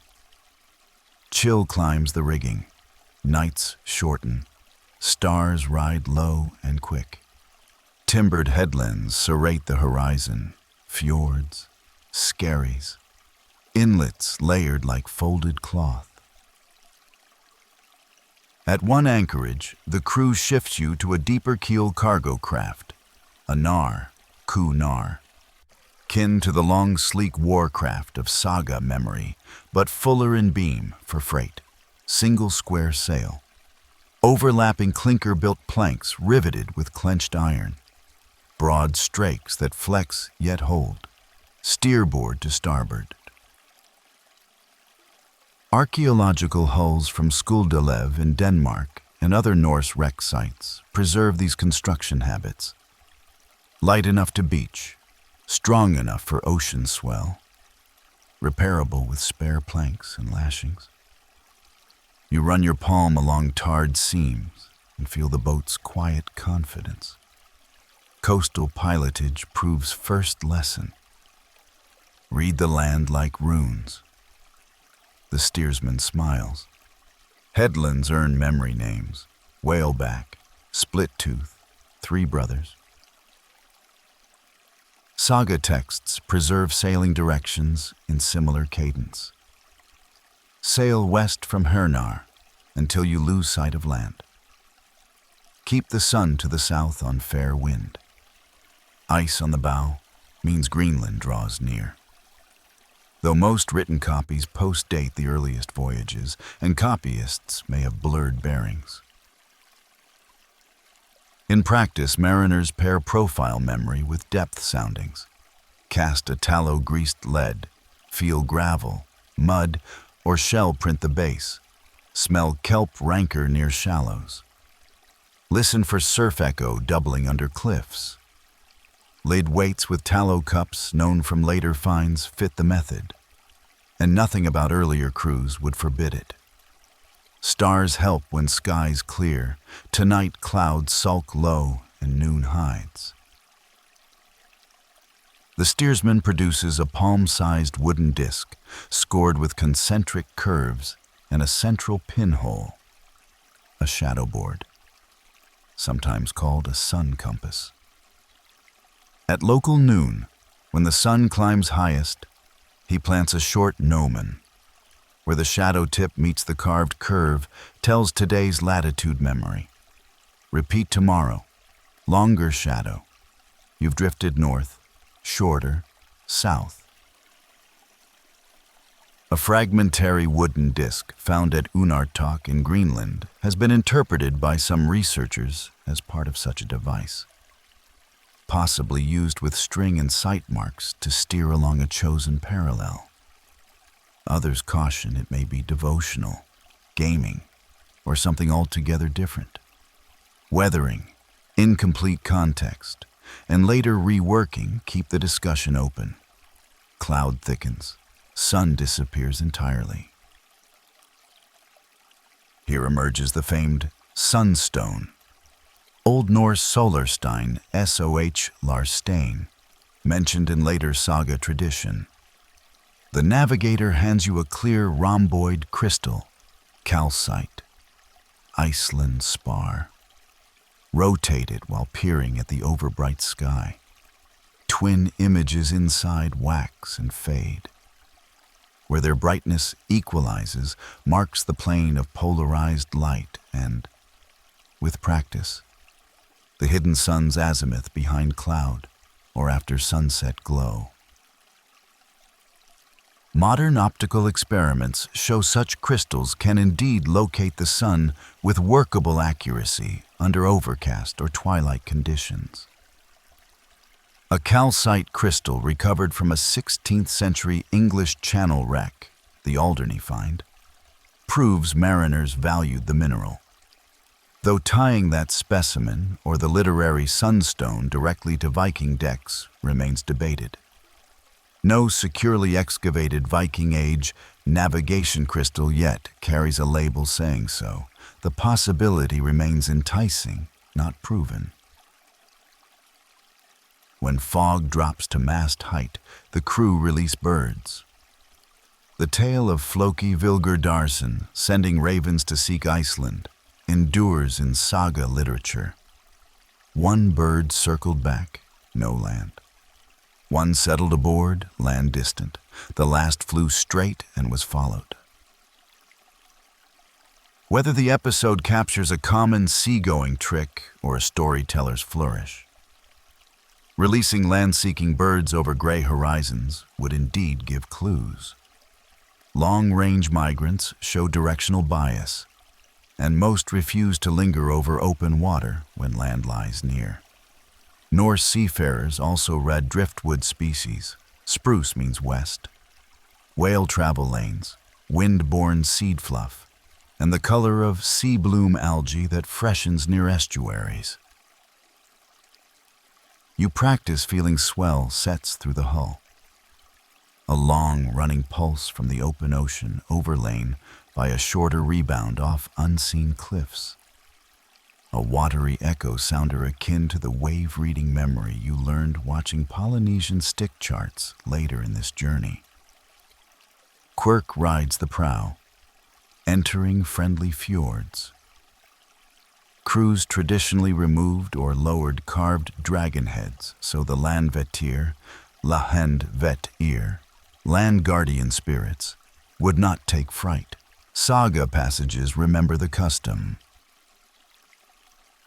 This crew nails a child-sized shoe beneath the dehorned stem to land soft-footed. Hermes cannot resist. He rivets tiny bronze wings to the shoe and tucks a mica flake under the strap. Spray hits. Mica winks. Children count glints as leaks.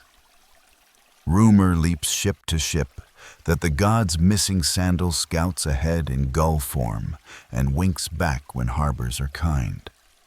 Mileage hides in leather.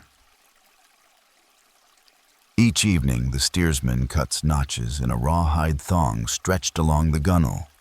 Long cut for fair run, short for slow slog. Cross slash for sighted landmark. Tiny shoe scratch for a harbor with good ale.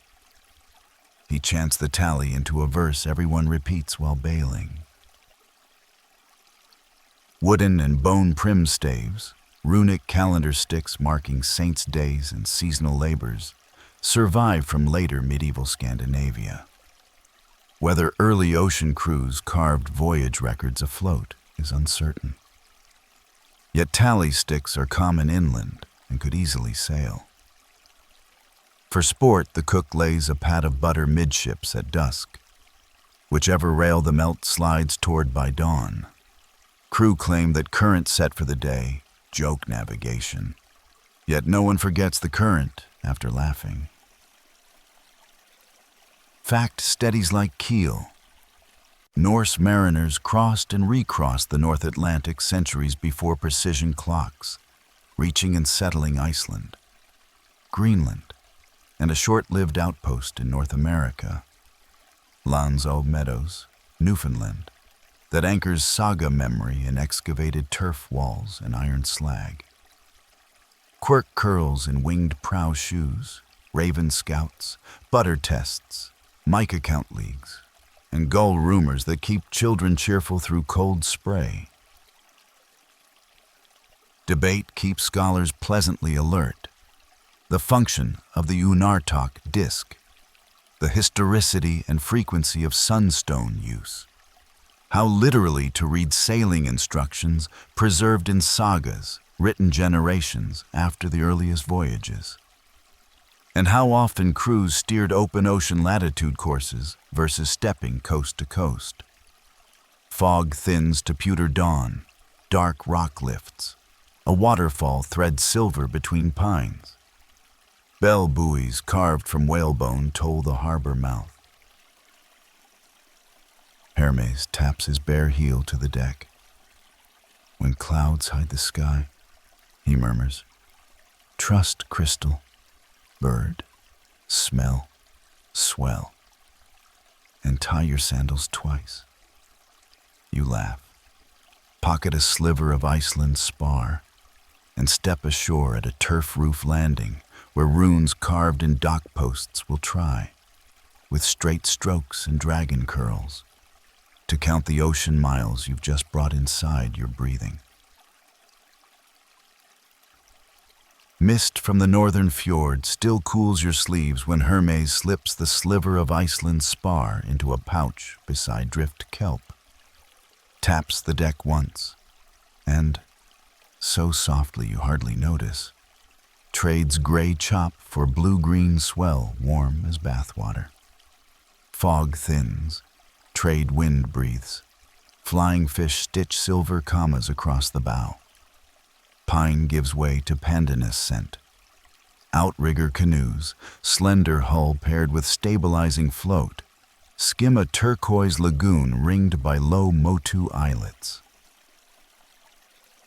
Drums thud from shore, children laugh, elders raise palms in welcome that says, "Come learn the long waves." Hermes grins. "Different ocean, same feet," he murmurs. His winged sandal flashes, the bare one tastes coral sand. Evening school gathers beneath a breadfruit tree. Ocean teachers spread thin, sun-bleached coconut midribs and supple fibers across the sand, bending and tying them into lattices that arc and intersect. Shell chips mark islets. Curved sticks show prevailing swells. Cross pieces show reflected waves that bend around land you cannot yet see. In the Marshall Islands, such pedagogic models are broadly classed today as matang, training charts, meadow, partial chain charts, and larger rebelib network charts. Related memory aids appear across wider Micronesian and Polynesian traditions in varied materials. Surviving museum pieces date mainly to the past few centuries. Yet seafaring knowledge they encode speaks to much older practice sustained orally. You kneel. An elder slides a palm across the woven grid. "Feel this bend," she says. Long swell from trade wind east, short chop from reef, reflected arc from atoll outer wall. At sea, deep swells run in long, even breaths across whole ocean reaches. When they meet land, they refract, reflect, and create interference patterns travelers can read through the canoe hull. Lie belly down, shut eyes, count the double beat. Long, short, with a faint skip when two trains overlap. Experienced wayfinders memorize dozens of such compound pulses. Modern documentation from navigators in the Caroline Islands, the Marshalls, and Hawaiian revival voyages confirms that swell sensing, augmented by stars, birds, and clouds, remains a real, teachable skill. Night practice. You and Hermes ride a low outrigger outside the reef. Stars scatter overhead. Hoku, Kyohku, names in Hawaiian sky lore. Teika a Maui shapes farther south. Each culture its own celestial mnemonics. Yet your instructors blindfold you with a pandanus band. "Swell only," they whisper. The canoe rises long, hesitates, then takes a shorter slap off the port ama float. Repeat, repeat. You call land starboard distant. Cloth lifts. Indeed, a dark pearl of islet sits that way. Applause soft as paddles. Sleepy learners giggle. Charts back ashore grow busier. Shells for main atolls, tiny knots for low sand cays, overlapping arcs for where two reflected swells meet and stand cross-hatched. Some scholars think large rebelib charts outlined whole island chains for long-distance planning. Others argue they memorialized chiefly relationships or tribute routes with hydrographic metaphor. Still others split the difference. Physical sea cues braided with social geography. Who hosts you? Who trades breadfruit for shell? Who mends sails? Consensus. Many stick charts served primarily as teaching recall devices studied on land. Whether navigators carried fragile originals aboard remains debated. Salt and motion are unkind, though compact personal tokens may have traveled. A navigator from Satawal demonstrates etak, I talk, thinking, taught in Carolinian traditions. Choose a reference island, real or conceptual, that travels under your canoe as you sail. When stars rise or set relative to that mental island's bearings, you advance to the next etak segment. Hermes, delighted, appoints his missing sandal as our floating etak. Each time a star you've learned, say Sirius, slides above the sandal's imagined bow, you shift island, updating position though no land is in sight.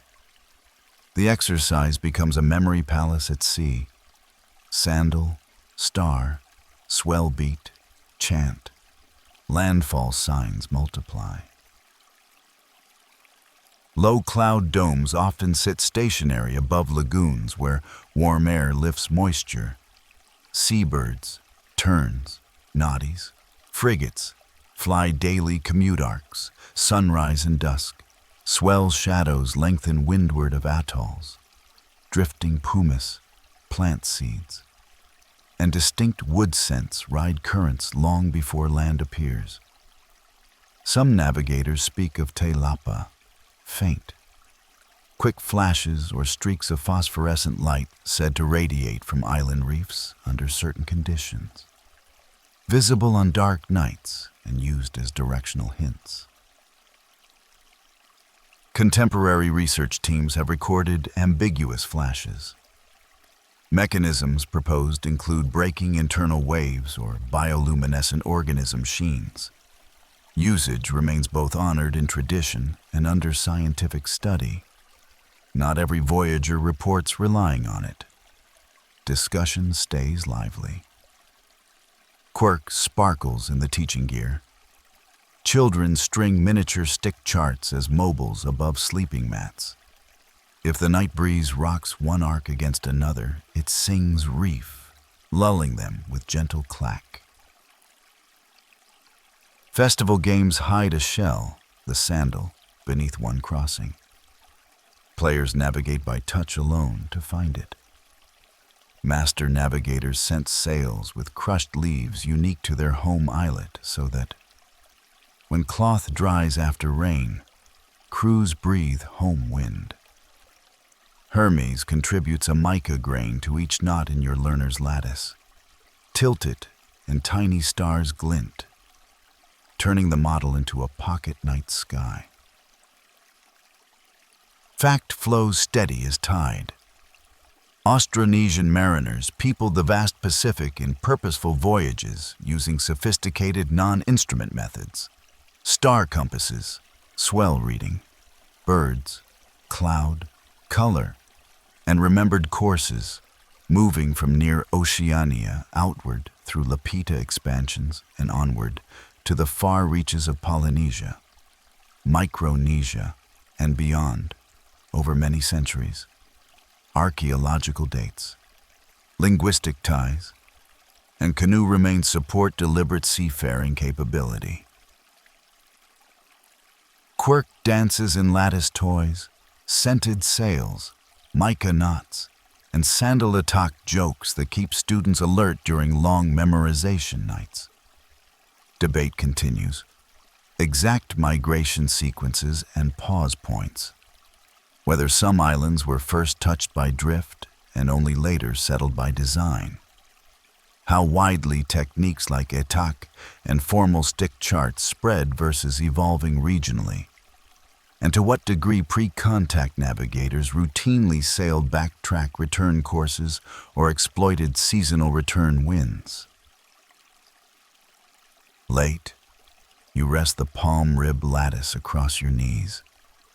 It resembles you realize. Every map you've met, herm lines, headland chants, nilometer marks, clay star tablets, Roman milestones, sunstone guesses, wind roses, now crossed in a web of memory you can fold. Hermes tucks the Iceland spar shard at one corner and knots in a tassel of every road. Madder, clove, mica, pine. Carry this, he says. All paths talk to each other when the sea is quiet enough to hear. Surf hums on the reef. Swells lift the lagoon as if breathing. You exhale with them until your pulse matches the long wave that will, by story's logic, lift you toward new land. High breath where mountains wait above clouds in the next day's light. The long Pacific swell you practiced feeling under the outrigger carries a different whisper tonight. A faint, earthy sweetness tucked beneath salt, as if a tuber cured in sun is riding the current.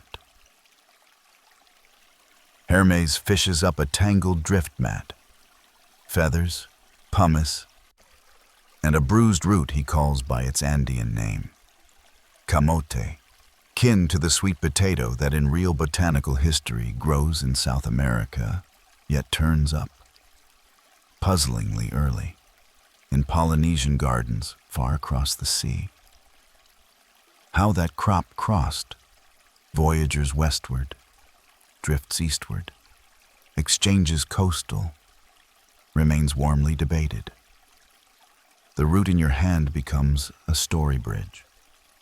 You tuck it in your pouch, dawn tilts, breakers boom a new coast.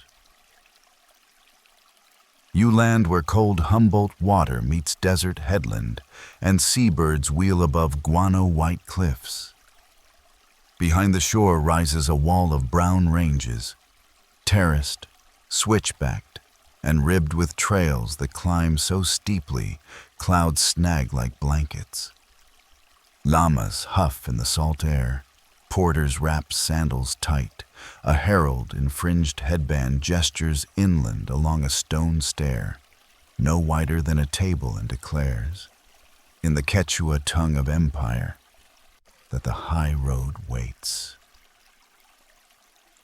Hermes bows, wing nod for winged feet, and urges you upward into thin, bright air. The path you join is part of the vast Andean network often called the Capac-an, K-H-Pac-Ni-an, Great Road, threaded by the Inca state across mountains, coasts, and high plains to knit valleys into administrative reach.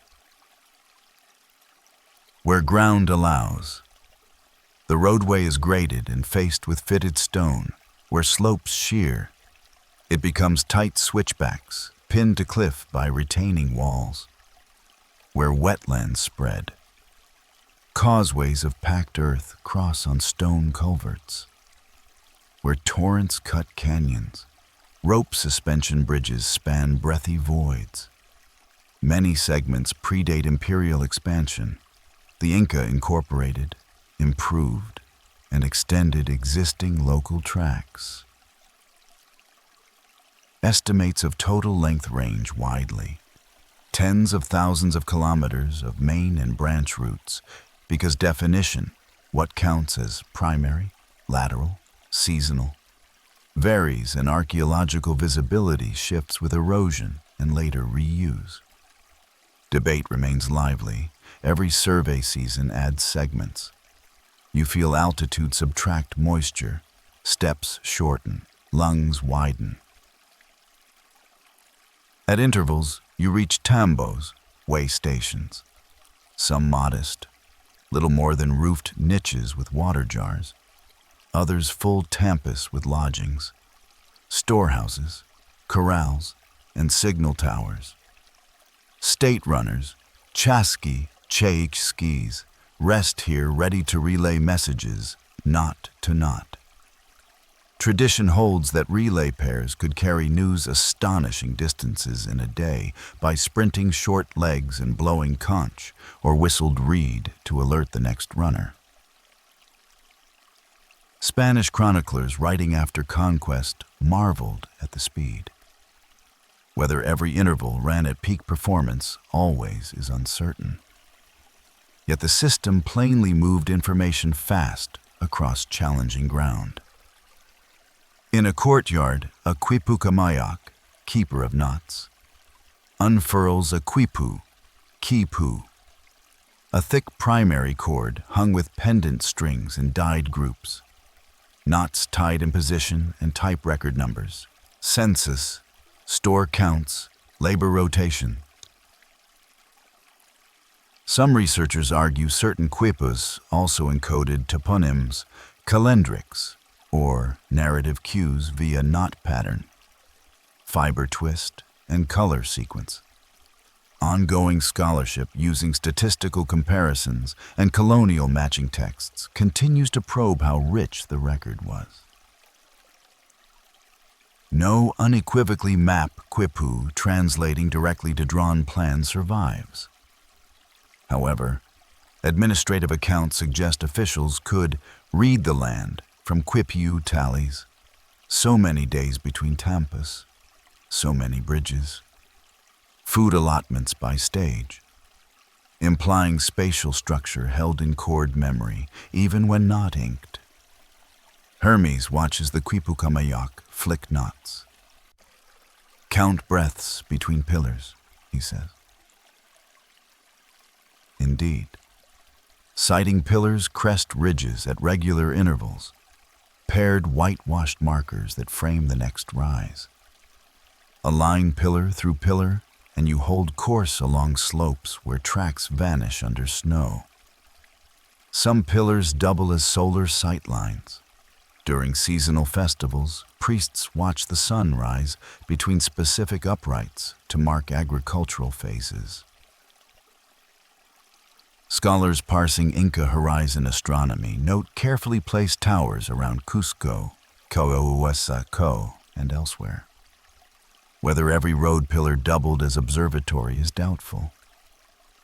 Yet overlap between sacred alignment and practical wayfinding seems natural in a landscape where statecraft and ritual braided tight. Wind pushes cloud across a hanging valley floor like wool teased on a loom.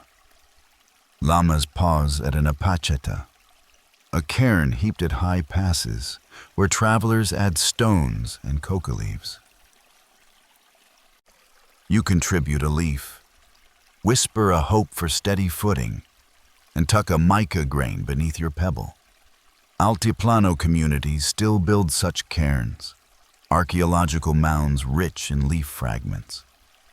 Miniature ceramics and worn sandals attest long continuity of pass offerings.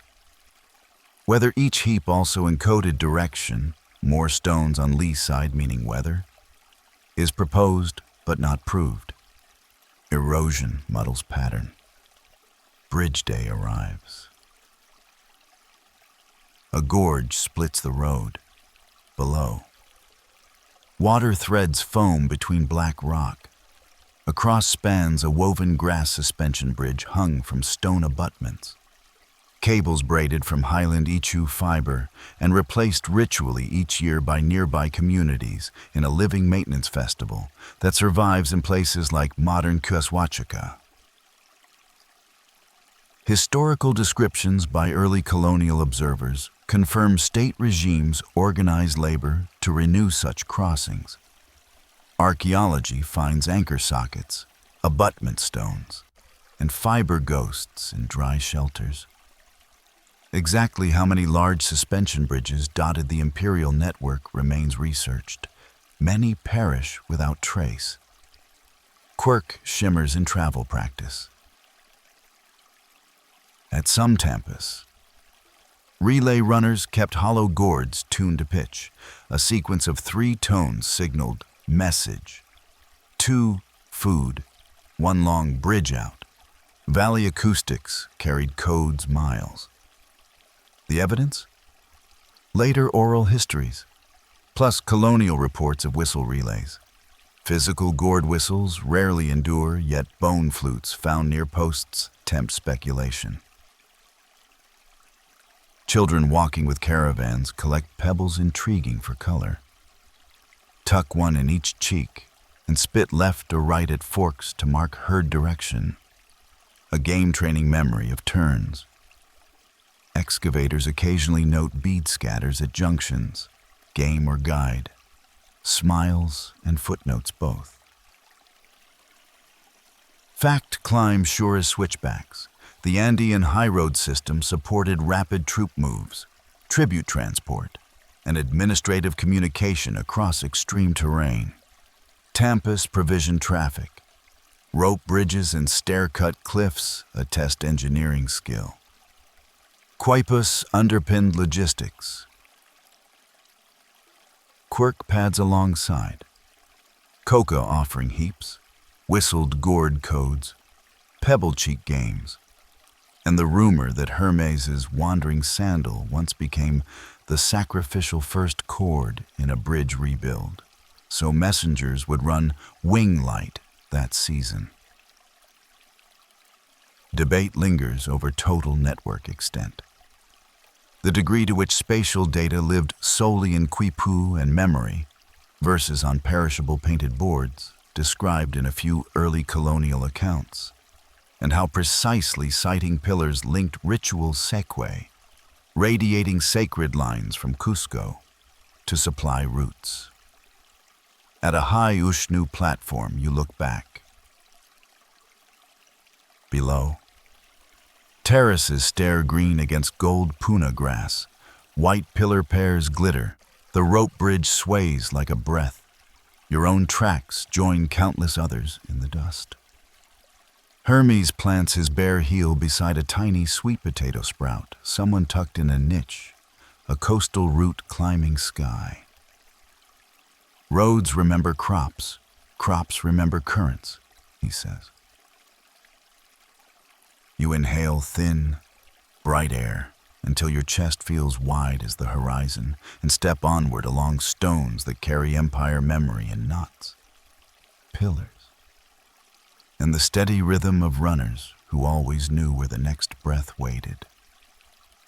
High on the Andean ridge, you pause where wind combs puna grass. Flat and thin cloud threads the gap between two sighting pillars like wool through a loom. Your breath still works hard in the height.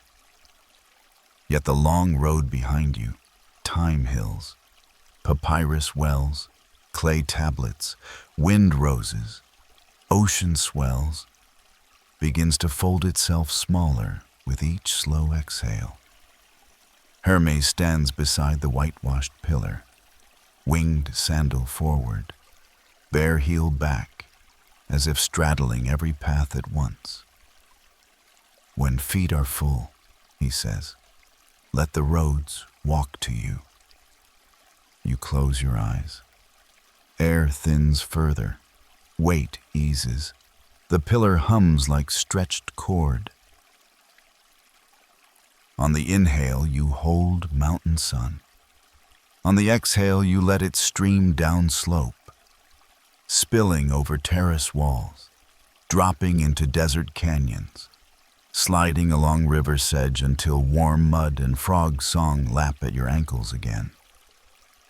Papyrus tassels brush your shoulders. Thoth's ink scrap glints mica in your belt. Another breath carries salt.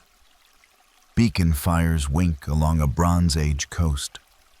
A beeswax taper bows toward the sea breeze, just as it did the night you first righted a child's sandal at a moonlit Greek crossroads. You do not lurch from place to place. They feather together, soft layers of scent and remembered touch that settle wherever your pulse slows. Hermes invites you to unpack your pouch upon a flat stone. The mica grain from Attica, the Nile flood mark, the clay star wedge, a dyed tassel from the trade fair, a sliver of Iceland spar. a palm rib swell stick, a knotted quipu thread clipped at a tambo, a tiny sweet potato sprout wrapped in damp cloth. You set them in a ring. Each object smells of its road. Thyme smoke, ink, clay dust after rain, clove, cold spray, coconut, high-altitude sun. You rest your hands over the circle until the scents blend into something like warm bread and library and distant tide. Homemade from everywhere. A factual murmur joins the calm. Travelers have long carried small tokens from shrines and stages, shells from Compostela, stamped lead badges, bits of bridge rope, pinch salts, even pebbles rubbed on milestone faces. And deposits of such items show up far from their origin in burials and house shrines. Clear evidence that journey memory rode home in pockets. Pilgrims stitch tokens to cloaks not only for display, but to help retell the route. Some tied knots and cords to recall prayers or stages. Desert monks kept basket trays of foreign shells offered by guests to map who had come. Whether every keepsake doubled as a navigational aid or served mainly devotion remains discussed. Finds rarely arrive with instructions. Quirk sidles in with a grin. Certain upland villages, Hermes swears, dust their herm ledges with crushed mica each solstice. So wandering sandals see the sparkle and stop to rest. And children compete to spot the glitter first at dusk. When an unusual mineral shows up in shrine sediment cores layers away from local geology, archaeologists puzzle. Trade good, ritual dressing, or playful traveler? Field notebooks fill with careful question marks. Bedtime imagination happily supplies sandals. You lower your gaze to the quipu thread. Its knots sit where fingers tied counts. Store jars, runners, days between tampas. Hermes flicks the Iceland spar shard, so light scatters through the knots like tiny stars. Numbers, stars, smells, he murmurs. All of them map if you let them.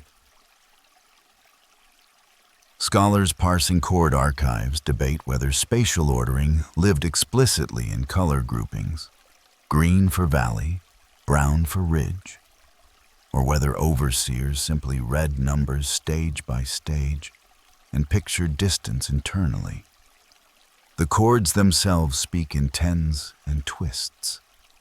Interpretation must travel with trained memory or written gloss, many of which time has thinned. You rock the thread gently. Knots knock like soft beads in prayer. Wind shifts cooler.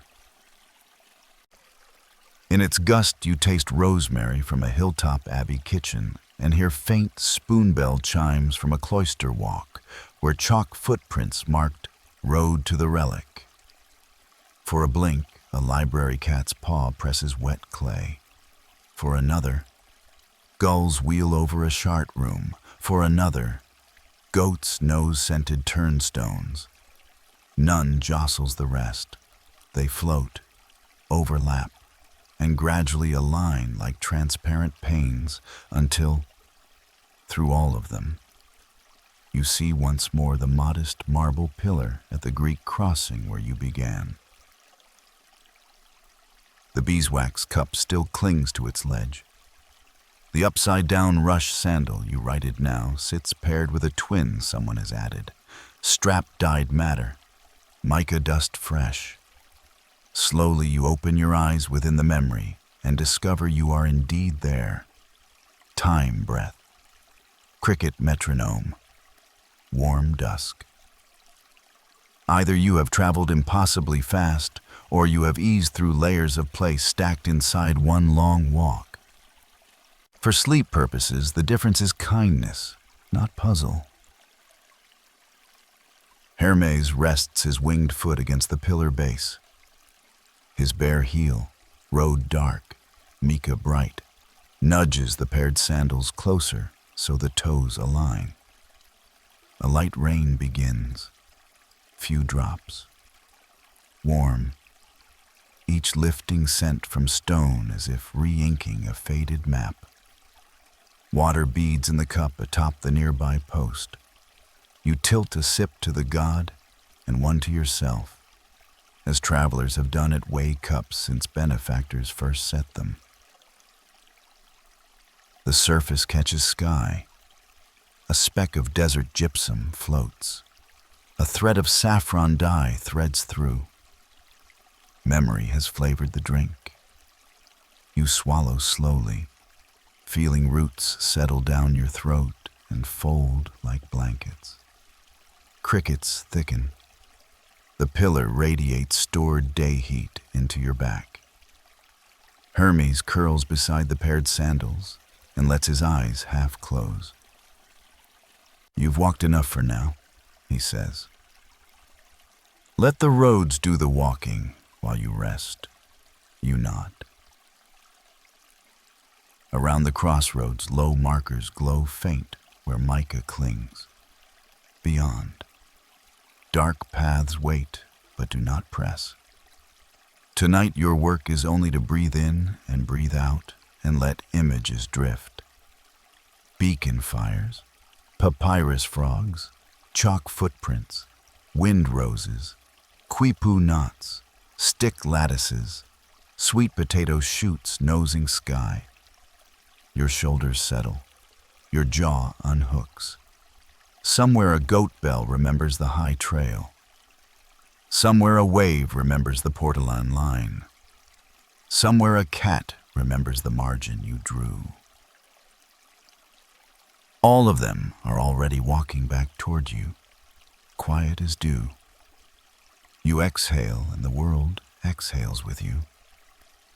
Gray comes first, the softest ash tint brushing the dust around the herm. The kind of light that lets sand remember where night left its cool. You wake before Hermes stirs, dew beads in the cup atop the post, crickets slow. Somewhere an early sheep coughs. With one fingertip you smooth an oval of pale soil and begin to draw. A short line west for the time path where you first set a child's sandal right. A curve for the star arc you learned on the ridge. The sisters gathering. The bull watching. A ripple for beacon fires stepping island to island. You pause between each. Breathing in, breathing out. Letting the marks dry just enough to hold. Next you add the marsh stroke. A vertical groove that widens into many thin threads like papyrus channels seen from above. At its side, you press a tiny wedge, the shape your stylus left in Mesopotamian clay. So the groove remembers tablet skies. Beside that, a fan of rays for wind, roses painted in harbor lofts. A neat rectangle for numbered stones that paced an empire road. A long, slow wave for the ocean swells that carried stick lattices. 2 tiny knots for quipu memory, and a brief ladder for the siding pillars, stepping high passes. Line, curve, dot, ray, wave, knot, ladder. You say them softly, like beads slipping under a thumb. Breath joins the drawing. Inhale to make a line, exhale to smooth its edge. Tide thinking, water in, water out. Footstep thinking, lift, set. The dew in the herm cup swells, shrinks with your reflection when you lean close. A miniature tide bowl, the road community freshens each evening. Rhythms stack, day, night, flood, fall, season, rest. and you begin to feel how maps like to pulse rather than stand still. When the sun rises the first time it touches a line, that road is lit and ready in memory. When shade returns, it sleeps. You watch light crawl from Sandal mark to star arc to marsh groove in patient order. A gentle factual murmur. In many old households, the waking of day began with a small pour, water at a threshold, wine at a hearth, a splash on a roadside stone for safe miles ahead. Temple calendars from the Nile list. Dawn libations, soot and drip stains on Greek and Roman household shrines show repeated wetting near first light. Travelers' texts mention tipping a little water at way posts. So the path drinks before we do, such habits oriented both body and map. Day starts here, facing this way. The material traces, calcified runnels, residue halos, still turn up under archaeologists' trowels. Quirk sidles in smiling. Hill children once turned those dawn pours into travel notes. Tip the cup so a wet trail runs left, and cousins know you took the orchard track. Tip right, and they find you at the spring. Tip straight down, and you stayed home to bake.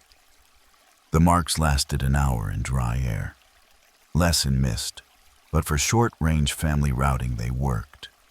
And bedtime storytellers kept the game alive long after anyone needed it. When researchers find paired cup stones with odd lateral stains, some quietly hope for traces of such child cartography.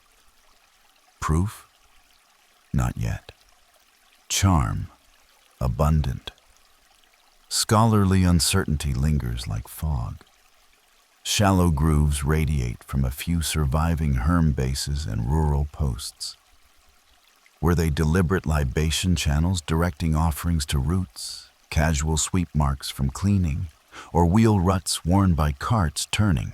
Mineral crust can mimic flow lines, later reuse confuses reading. Field reports log measurements, soil chemistry, slope. Interpretations stay tentative. The puzzle naps well in this dawn light. You do not need certainty to rest. You need permission for maybe. Hermes wakes without sitting up, rolls a palm through your sand map, and with 2 lazy strokes adds wings that fold over every road at once. Paths repeat, he whispers. When you forget, draw again. You trace the pattern a second time, slower. Line, curve, dot, ray, wave, knot, ladder, wing, breath, line, curve, dot. The repetition steadies your pulse. The sand takes the shallow polish a river stone gets in current. Light thickens gold. Crickets fall silent.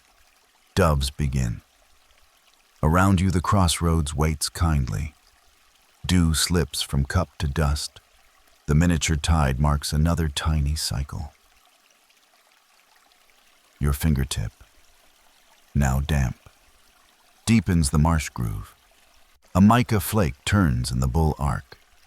Quipu knots darken where breath touched them.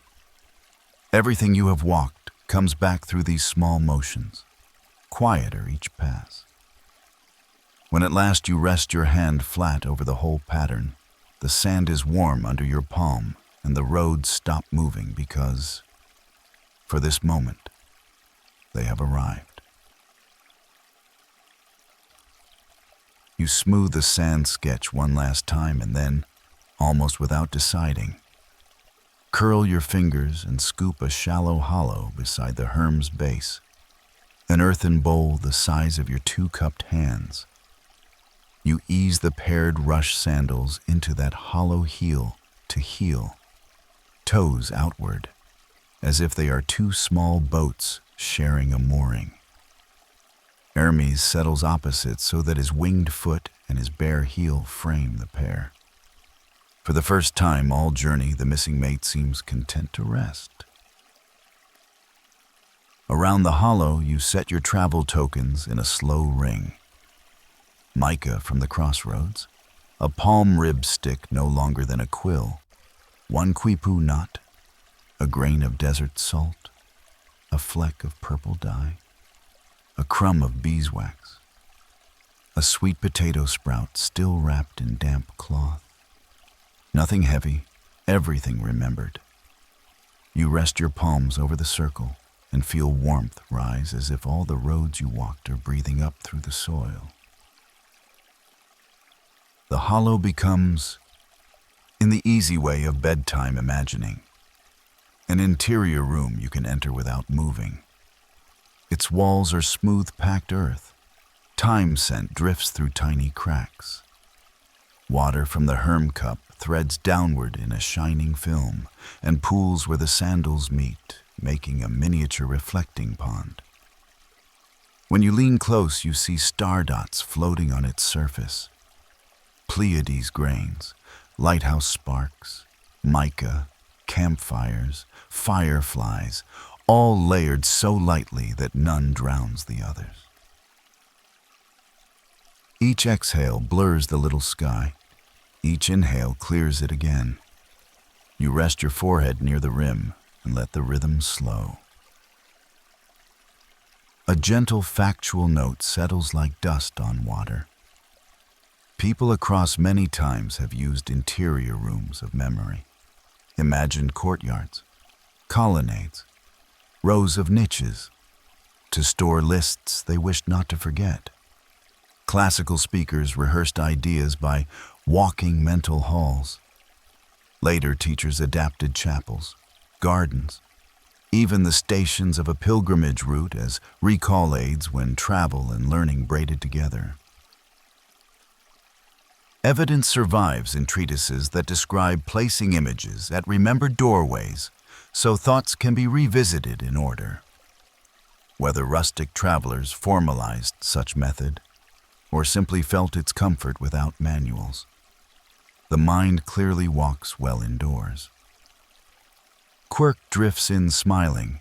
Some road families tied soft knots in night hair, one for turn, two for spring, three for friend to greet, undoing each at dawn as they pass the marker. Children loved the game. Adults secretly relied on it when tired. Hair decays. Stories linger. Now and then excavators find a traveler burial with a braid caught by a bead cluster in an odd count and wonder whether a last itinerary sleeps there. Proof? No. Pleasant maybe. Yes. Debate curls like smoke. Did the formal memory halls of city scholars grow from long oral travel practice? Or did book learning inspire villagers later to picture their roots as rooms? Scholars point to cross hints in teaching texts, pilgrimage accounts, monastic sermons that map virtues to road stations. Agreement remains soft. Tonight you need none. You simply build your own small chamber and invite your miles to settle. Inside the earthen room, you arrange 7 restful shelves. On the first you place scent, thyme, papyrus, murex, desert resin, clove, tar, high grass. On the second you place sounds, cricket tick, frog drum, headland chant, cup drip, camel bell, swell hush, quipu knock. On the third you place lights, beeswax flame, island beacon, Pharos pulse, windrose paint, glacier shimmer, mica, firefly. On the fourth you place feet, goat notch, crepe strap, hobnail dot, camel pad, paddle thump, llama step, bare heel.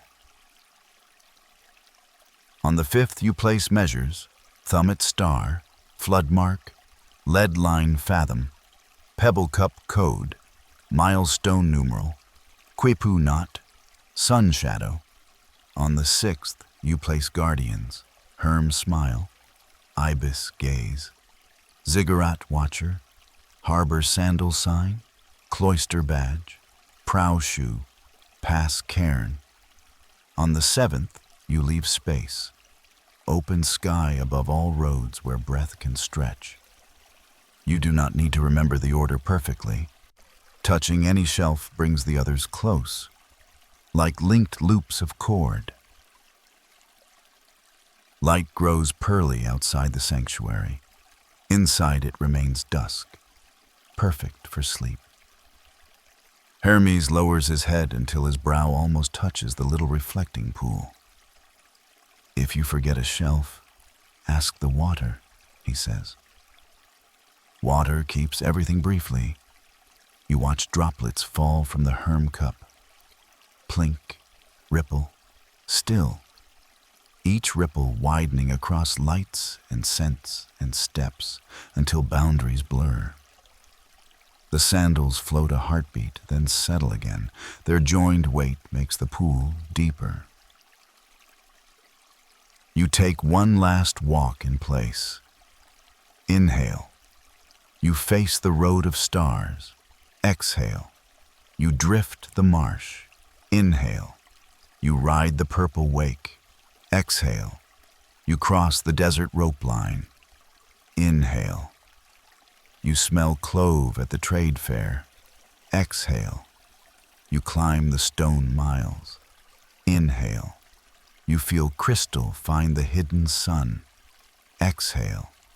You read long swell around unseen reef. Inhale.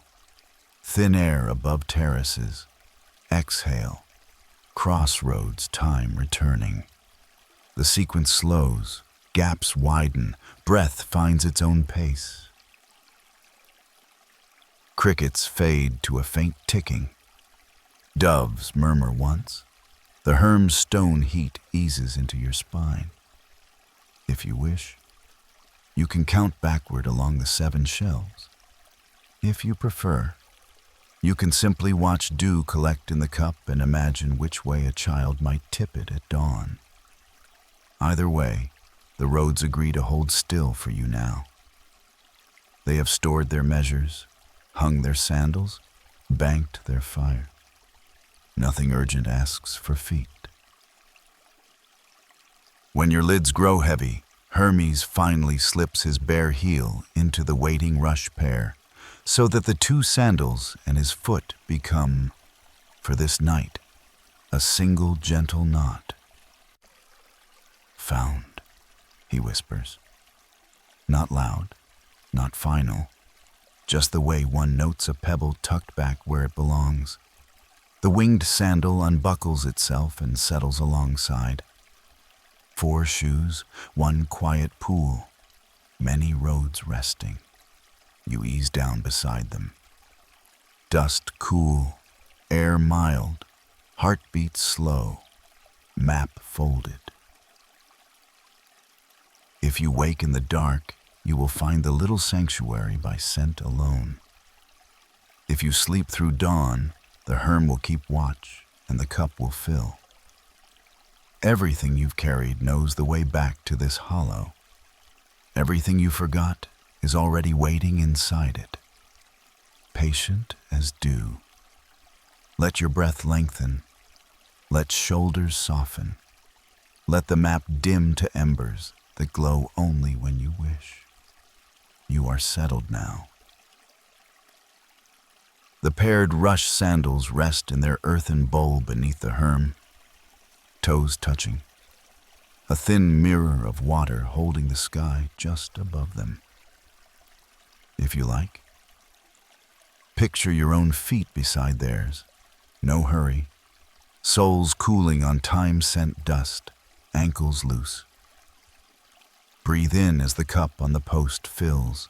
Breathe out as a tiny thread spills toward the sandals. In, the Pleiades gather. Out, beacon fires dim to embers. In, papyrus frogs murmur. Out, clay tablets cool. In, the slow ocean swell lifts. Out, it eases along reef and harbor wall. Let each breath pick up one soft image and set it down again. Like pebbles returned to a cairn. Nothing on any road needs you tonight. Herm faces smile. Nilometers tick. Beacon keepers mind their lamps. Quipu knots hold counts. Bridges swing gently in night wind. Your only task is resting so tomorrow's miles, if you want them, meet a refreshed traveler for a longer drift. Count the guardians you met, the herm at the crossroads, the ibis in the marsh, the tablet watcher on the ziggurat stair, the pharaoh's light, the cloister cat, the raven over cold spray, the swell teacher under breadfruit, the sighting pillar in high air.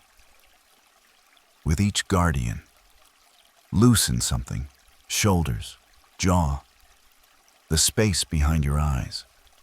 If thoughts wander, tip the cup. Let a drop travel the sand map. Starline, marsh groove, wind rose, milestone, swell arc, knot, ladder, back to sandals paired. Wherever it pauses, pause. When it sinks, let the thought sink too. Should you wake, listen for cricket metronome or your own pulse. Follow either back to the herm. Roads remember you. They will be here when dawn asks. Thanks for spending tonight with restful history stories. Sleep well, wherever you are. End of script.